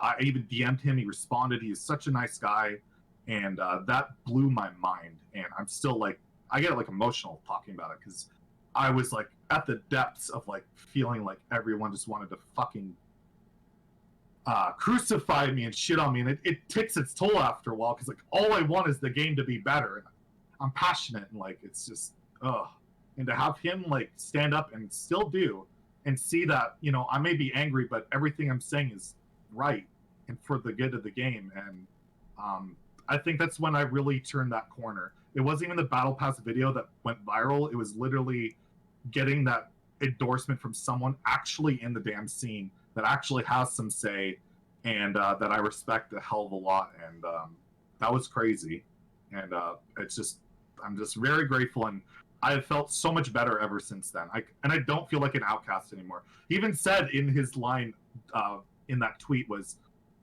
I appreciate you taking this risk, even if this means you can't sit at the cool kids table, because that's how it's always felt. Yeah. That I'm at the outcast table, where all these other creators like the RDU and Phenos that just like to shit on me all the time, call me a retard on their stream and stuff like that, and that's fine when they say it. It was good to get that like support from someone like him. So yeah, like, I'm a passionate dude. I can get angry, salty, and sometimes toxic, but I fucking like, I care, and I just want things to be better, and I feel like a lot of the scene lacks that.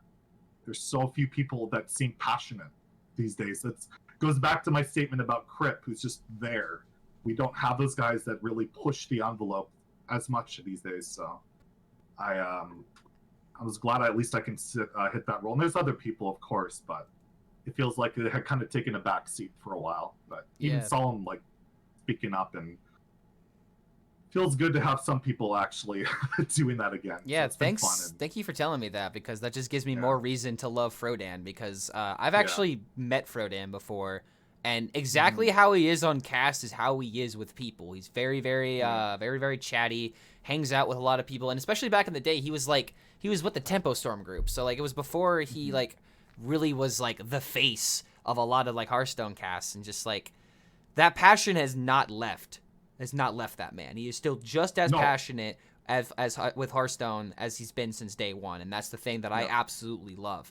And kind of like what you've been saying with Crip, I do agree that there's a lot of people that are just still playing Hearthstone either because it's what they know, it's what's paying the bills, but like, you gotta at least fake it, man. Like, at least pretend that you're interested in the game, because like the kind of streamers that I absolutely do not like seeing, or the ones that I do not like watching, are just the ones that are just sitting back, they're just chilling, They're looking at the game. Something will happen that actually could like be discussed, and they'll just look at it. They'll think about it. They'll do their move, and then they'll just say one thing that's completely unrelated to the game. And it's just like, if you weren't good at the game, I wouldn't be watching you. And it's just like, there are people that are good at the game that can also be entertaining. And it feels like those people don't get raced up sometimes. I like to call those the tryhard streamers. They get viewers, but they don't get people that are actually invested in them. Yes. They just watch because they're good, and they also have like a sub count of like 20 or 50 for the month.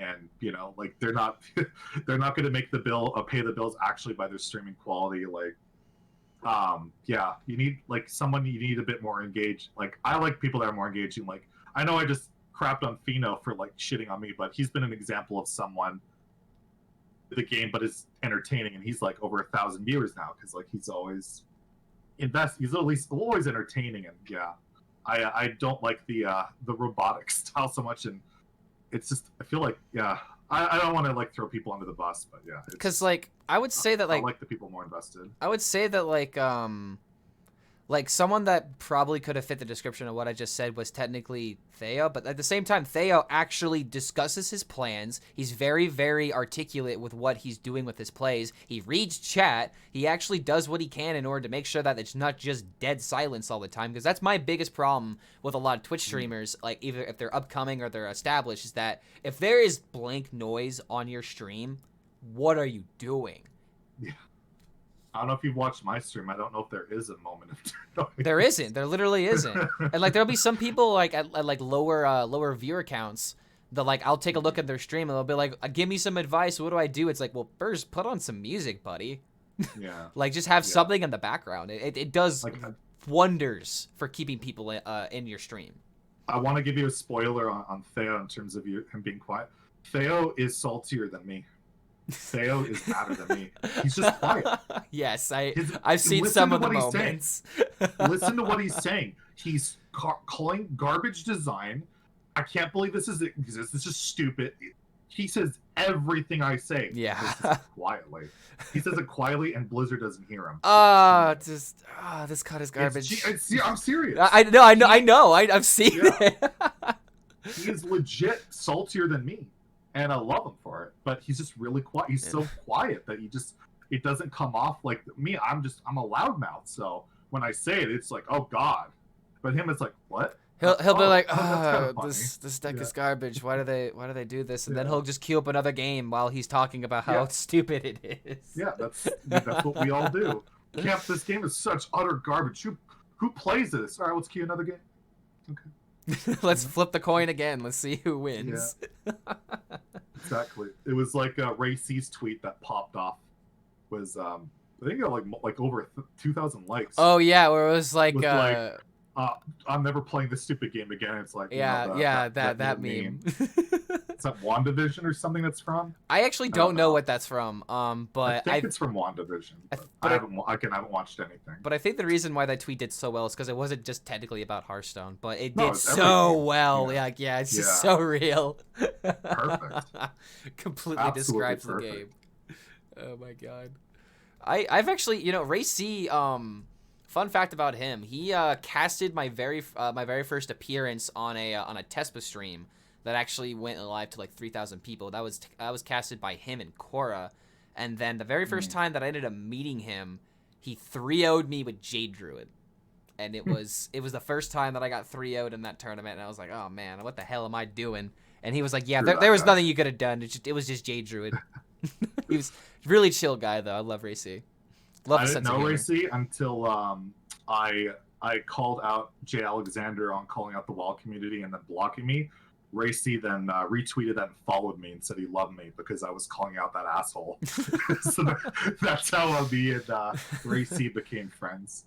Is me calling out Jay Alex because he doesn't care too much for the dude either. So. What exactly did he say about the wild scene? I don't think I know about that controversy. Okay, so Jay Alex did his usual thing. He said hot take literally in his tweet.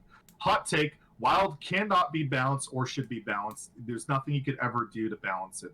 Stop bitching about getting it balanced. Ooh. And then Jack, who's like a rank 1 legend Wild streamer, a good friend of mine, commented on it saying, no, that's not true. Just because you don't play Wild, you can't, like, you don't even play Wild. You don't get that. He's like, well, Alex keep like, oh, I hit Legend and WoW, I play Odd Rogue or whatever, and blah blah blah. I'm like, well, it can't be like, and it's just the dumbest statement. Like to say it can't be balanced. Any format could technically be balanced, standard or wild. It's just a bad take. He's full of bad takes. He always is. The take wasn't bad until he called out people to stop bitching. Because you could say hot take, the format can't be balanced, but the moment that he started made it personal, that's where. So then he's like, he asked, so he's like, well, what would you do to balance it then to Jack? And Jack said a few nerfs that were all really like, and I think 2 of them ended up happening. We're all really good. He's like, well, you're not exactly a dev, so I don't really, I'm not going to really. He didn't know who Jack was. That's delegitimizing him, man. Oh my god. And he talked down to him. He just talked down to him, like, that's bad. I'll trust the devs with that. And all Alex does is crap on the devs too, right? Like he clowns on Exar all the time. Like, well, I used to do a lot too. I did that a lot. But regardless, he just totally talked down to him. Was really rude to Jack because he didn't know he thought he was talking to just a random on Twitter. And you know how people are with randoms on Twitter. Yeah. They just crap on them, right? And I said, that's just really disrespectfully to say. I'm like, you're the guy who says Edwin is just a 3-mana 2/2, which is just stupid. Like, I basically, you're the guy who's saying this, and then you're going to talk down to somebody like that, who's a rank 1 wild player, who's played more than you've ever played. That's really disingenuous. It's rude. It's insulting. And then he blocked. Because, like, he literally blocked me over that. That's where it all came from. Because I called him out for being an asshole to someone he didn't know who he was. And thought he could get away just talking down to them because he didn't know who they were. And over a bad take. And it was a bad take. And he literally put in his tweet, hot take, and then he couldn't handle being called out on it to the point where he blocked me. It was like the most dumb thing. Like, imagine putting out a hot take. Someone disagrees with you and you block them. Or someone not a good disagrees with you and you crap on that person. And then, like, it was just ridiculous. And since then, he's blocked me on he blocked me from his stream, which I had never gone. Like, I'd gone to like once or twice. I fell asleep in a Theo stream because he's so boring. And he raided Alex, and I woke up and I saw I'd been blocked there. I'm like, I haven't even been here. So like, that's all the guy does. And I just think the guy's ridiculous. Like, you spew all this hot nonsense, takes garbage all the time, and then you can't handle when somebody comes against you with with someone with another big personality comes at you and you just can't handle it. I keep putting out an open invitation for him to come into my weekly interview series because I don't have an ego. I can put it aside. I don't care. We could talk, but the guy would never do it. I even said he could have the ad revenue if all he cares about is money because I don't. I'm not doing it for money. It would just be fun to like, all right, let's talk about this because you've literally hid from me for over like 2 years now. Maybe it's time to man up, but I don't think he will. I don't think he will. So yeah, that's why I have so little respect for him and still do because of that. Because he talked down to somebody, effectively an entire community, acting like a smug jackass, and then when called out about it, literally hid. He literally hid with a block because that's all it is. He didn't retort or anything. He just blocked me and hid. So I thought that was sad, and I'm not ever gonna hide back from that. I don't care if that's making drama. Then it's making drama. I don't give a shit. I mean, the drama in that situation was him saying get over it, stop complaining about it. Like, good lord, like that was just completely uncalled for, which is like, and then like you said, Jack ended up giving some legitimate feedback, and then he pretty much just immediately dismissed him. And it's like, you made this hot take without even wanting to hear the other side was the issue. But that's every take he makes. Yes. Like when talks about Weapon Rogue, everyone will give a million reasons why it's not fun and good for the game. Doesn't care. He will always dismiss it no matter what. He'll make a 28,000 page Reddit thread that says nothing, but will, it feels like it justifies his opinion.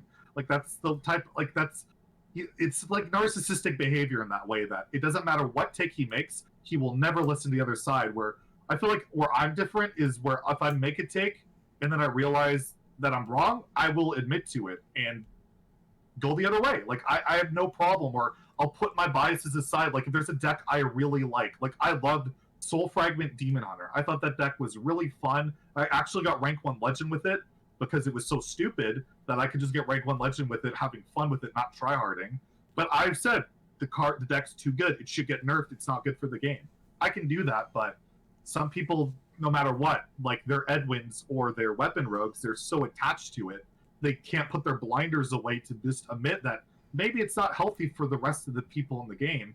that they might not be having a lot of fun getting killed by an uninteractive deck by turn 5 all the time, even if they can beat it half the time. It doesn't lead for interesting or fun games. And that's the problem most people have with like the aggro weapon rogue, is that it's not fun or interesting. It's just dull. You either get aggro to death, or you eventually win, and either way it just feels frustrating. Like I feel when I beat that deck, I'm as frustrated as when I lose to it. Yeah, so, I don't have fun playing it either. It's just so uninteractive. It's just not willing to listen to other people's takes or sides of things. It's just my way or no way, and then he's a dick about it if you disagree with him, to the point where he'll make fun of you for running an ooze, even if it makes sense in a weapon-based meta. Like it's always like that, and that's always been like my big takeaway with him is I'm fine with takes, I'm fine with bad takes, but when you're a complete dick about it, then it's a little bit different. That's how I feel. And I hope people don't have the same perception of me that I'm a dick about my takes, because I really don't feel like I push them hard. And if you disagree, I'm totally cool with that. But yeah, I see how some people compare us because we both openly say what we feel, but I feel like there's that fundamental difference, at least in my approach. But who knows? Maybe I'm wrong. And whenever I see your tweets, I immediately think that you're trying to make a joke. And I don't feel like a lot of people have that same mentality, because like especially since I'm on Hearthstone Twitter all the time, I can easily tell when someone's either complaining or making a very obvious joke. Like if you look at Darrock Brown's Twitter, there was actually a tweet earlier today between him and Regis. I actually got to pull this up because good lord, this was so unexpected, because like essentially okay, yeah, so Darrock was talking about the lesser, greater, and superior golems. I'll go ahead and just send this to you just in case you haven't seen it.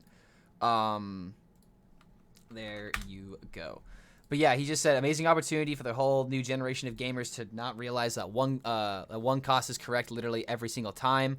Regis Kilbin replied back saying, just because you look like a one-cost golem doesn't mean that we have to pick him, dude. And then Darrock Brown immediately replies back, yeah, but my dick is a superior golem. And it's just like, it's just like completely out of nowhere. And then a bunch of people ended up replying back to it. But Regis's reply back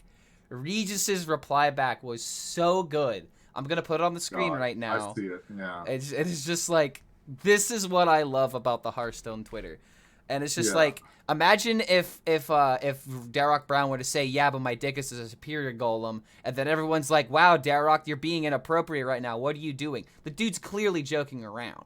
Yeah. And it's just like, you got to be able to make sure that you're obviously being funny about it, because everyone knows who Darrock Brown is in the Hearthstone scene and knows that he is totally the kind of person to make this kind of stupid joke that hits right on the nail.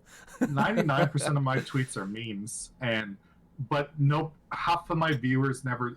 I don't know if you saw on that note, my tweet today, I put first 2 cards revealed so far have random effects. Exactly. Some things never change, and I had people like, I can't believe you're complaining about random. Go play chess. Like, where am I complaining? Literally. Where am I complaining? I'm just saying they're random. They think that you literally calling them random because they know who you are. They know that you are Zeddy. They have this understood knowledge that if you say something is random, that means that you are calling a card bad. And that is not your fault. That is these other people's fault. And they're never going to realize that it's their fault, because it's not, oh god, what's that psychological term? Like freaking, oh god, it's when you can't like think of other things, like you can't take yourself out of a situation. I forget what it's called.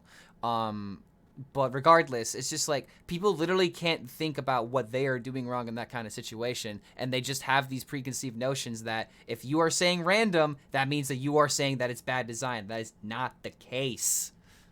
It's a joke. I want someone to quote and find a clip of me saying Hearthstone should have no random in it. I want someone like. All right, we're playing solitaire at this point now. Yeah. My response, the people that say just go play chess. I remember Zalay said that once, and I'm like, Josh.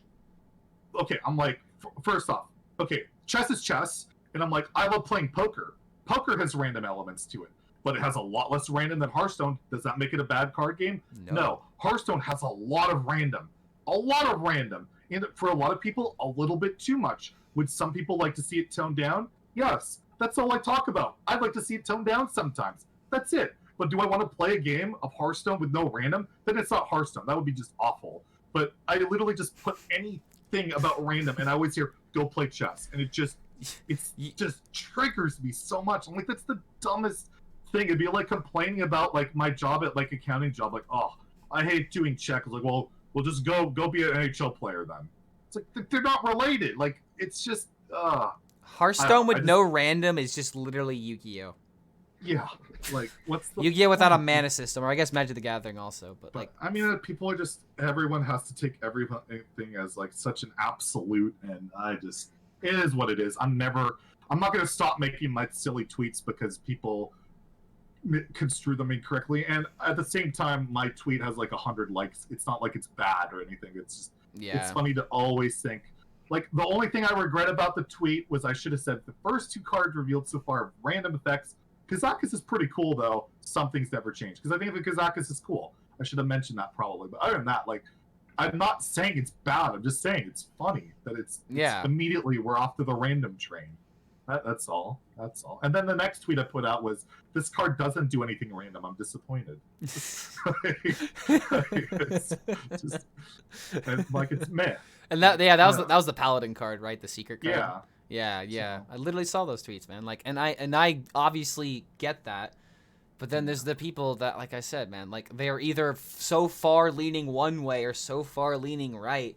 It feels like people get demonified for just being in the middle of a topic nowadays. Like, you can't disagree or you can't have a middle ground. You just have to either take their side. Like, you're either with me or you're against me. Is like the mentality that just seems to be what we're moving to. Like, not like I would say that that's very common in like America, but like online as well, like just online mentality, it's very much moving to that direction as well.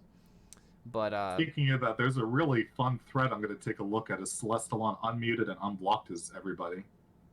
Wait, what? Yeah, Celestalon just said, trying something experimental. I just completely cleared my mute block list on Twitter. Be good, everyone. Oh man. That's going to be a crap show. I'm looking at, of course, Insom he says, did I get muted for telling you to clean your range top? And Celestalon says you were muted long before that. And then Igzar replies with a screenshot showing that Insom's been muted. And I guarantee you I was on that Igzar muted list for a while. I'm almost certain. But I think that's pretty funny. And I know Celestalon had blocked J. Alex, so I'm waiting to see him get it. Oh my god. Except I'm blocked by mouth to go incognito. Yeah, Celestalon the madman. Yeah, I wouldn't be surprised if Insom was like the first person to be muted by a lot of people. Like, I've met the guy, and I think like he oh, hello Xena. Like, he's actually not that bad of a guy, but then he says he says a bunch of dumb shit on Twitter. I will just say that right now. I love Insom because of who I've met in real life, but online Insom annoys the hell out of me because every now and again, it just feels like he's being negative just to be negative. Yeah, like crapping on. There are some, like, I've been happy with like one thing he's been on about, but other than that, like, yeah, it's I follow him. I read most of his tweets, but I like maybe 0.1% of them. Like, it's pretty rough, but I do appreciate what he does, and he's mostly just a giant troll. But he has good intentions in his heart. I truly believe that. Yeah, the only thing I don't like is when like he just shouldn't tag people in his stupid tweets. That's my only the thing theory I would crafting say. one bothered me. He was like tagging every streamer involved in them. So every time there's a theory crafting stream, I try and every theory crafting stream, I'm like, don't harass anybody because I'm always waiting for Insom to add them. But this time he didn't do it. So I put that tweet up for no reason. Hey, but let's go. I always try to preemptively warn people, don't bother the streamers in the theory crafting streams if you don't like them. Go after Hearthstone itself if you don't like it. They're the ones that organize it. So yeah. Have you met Xena, by the way? This is your first time seeing her? I don't think I have. This is my doggo. This is my good girl. Very good girl. She I is. miss having a doggo. I really do. She is a. You can't cuddle with a dog and get licked. Yeah, I know, like right? That. Yeah, she's such a good girl. She's a she's an Australian Shepherd, Red Heeler Hound, Rottweiler mix. And she may not look like a Rottweiler, but she's got like the muscle. Like, she is buff in the right situation. Like, she's got the heart of a Rottweiler. You're in good shape because Rotties are like some of the most affectionate dogs you could ever have. Yeah. They get a bad rap because people raise them to be vicious. Yeah, raise them to be. It's only because they're dogs. Muscly. They're really sweet dogs. Yeah, she's a very like sweet dog. I think when my dad had like a book about dogs of like how they're rated for like being like good with family or kids, and like Rottweilers are always like right near the top. because they're just like really kind, caring dogs. And ironically, Dalmatians were near the bottom because they're actually quite temperamental. Oh, but because really? of 101 Dalmatians, Yeah. everyone assumes that they're really sweet. I actually wanted a Dalmatian because I saw that movie Yeah. when I was younger, and But they're actually they're known to be a little bit more temperamental. I'm not saying they're bad dogs, but it was just ironic that the Dalmatian was rated lower than like a Rottweiler, which some places are outright banned, like pit bulls, which are also very high and very affectionate. The most affectionate dog I've actually met was a pit bull that ended up having she had a birth defect or something, so like she had like this weird like stub instead of like 2 front arms. But good lord, this dog was the most energetic thing I've ever met in my life, and it was just so sweet. Though, where like I've met dogs before where it's like, you know, I could take you home, but I literally had like a connection with this dog. It's like, I need to take you home with me because you're just so perfect. I love you. Yeah. I don't care if you're missing a leg. You're 100% in my eyes. But yeah, man, like, oh God, animals get me. They get me right in the heart, man, because like you just look at them and you're like, I can never say no to you. Like, case in point, I apparently, I don't remember saying this, but my girlfriend often quotes me saying that I, at the very beginning when we got a dog, said I would not allow them to sleep on the bed. Guess where my dog sleeps every night? She sleeps right at my feet. I don't know why I said that, but apparently I was an idiot. The one thing I told my girlfriend before we got a cat is they're not allowed to sleep on our bed. And Nova was sleeping in between my legs within like a week. Yep, exactly. You can't say no to it. Like, what are you going to do? Be like, go down there. Sleep at my feet. No. I'd rather cuddle. But speaking, I guess I do have to see my parents for dinner tonight. I think I'll have to get ready pretty soon. I haven't seen them in like... I see them so infrequently, and they're literally like 15 minutes away. But I promised them dinner, I think, in like pretty soon. So I guess I kind of have to wrap up. I don't want to. Oh no, man! It's fine. We've been going for about 3 hours now. If you gotta go do something, go ahead and do something. Before you go though, feel free to use this time to say whatever it is you like. This is your time on the camera. Zeddy, I like Clark HELLSCREAM's YouTube. You guys should all subscribe. You should follow him on Twitch and get him partner. And I've enjoyed his content. He's working his ass off, and I'm a big Clark HELLSCREAM fan these days. So that's what I'm gonna say. I like none of my stuff. Who cares? All right. Well, I do appreciate you taking that time to shout me out. No problem. Zeddy, ladies and gentlemen. I absolutely wanted to get him on the show because this is the side of Zeddy that I wish more people would see. The hard worker, the passionate side, and the very kind soul that is behind him. Because Zeddy, just gotta say, I really do believe that you are one of the most kind people, because you are passionate, yes, and that is not misunderstood. I really do believe you are a very kind soul. I appreciate that. Try my best. All right. So this will be the end of this episode number 5. Thank you so much for tuning in to the Hearth and Home podcast. I have been Clark HELLSCREAM, and this has been the one and only Zeddy. If you guys have been enjoying this content, feel free to like, favorite, and subscribe. Actually, favorite isn't a thing anymore. I watched a Node video, and that was stuck in my head because, good lord, YouTube used to be like that back in the day. But if you're watching this on Spotify, whatever it is that you do on that platform, go ahead and do that because I haven't learned it yet. But thank you guys so much for tuning. We'll see you next time. Or as Salty would say, as Zeddy would say, stay salty, my friends. See you guys later. Perfect.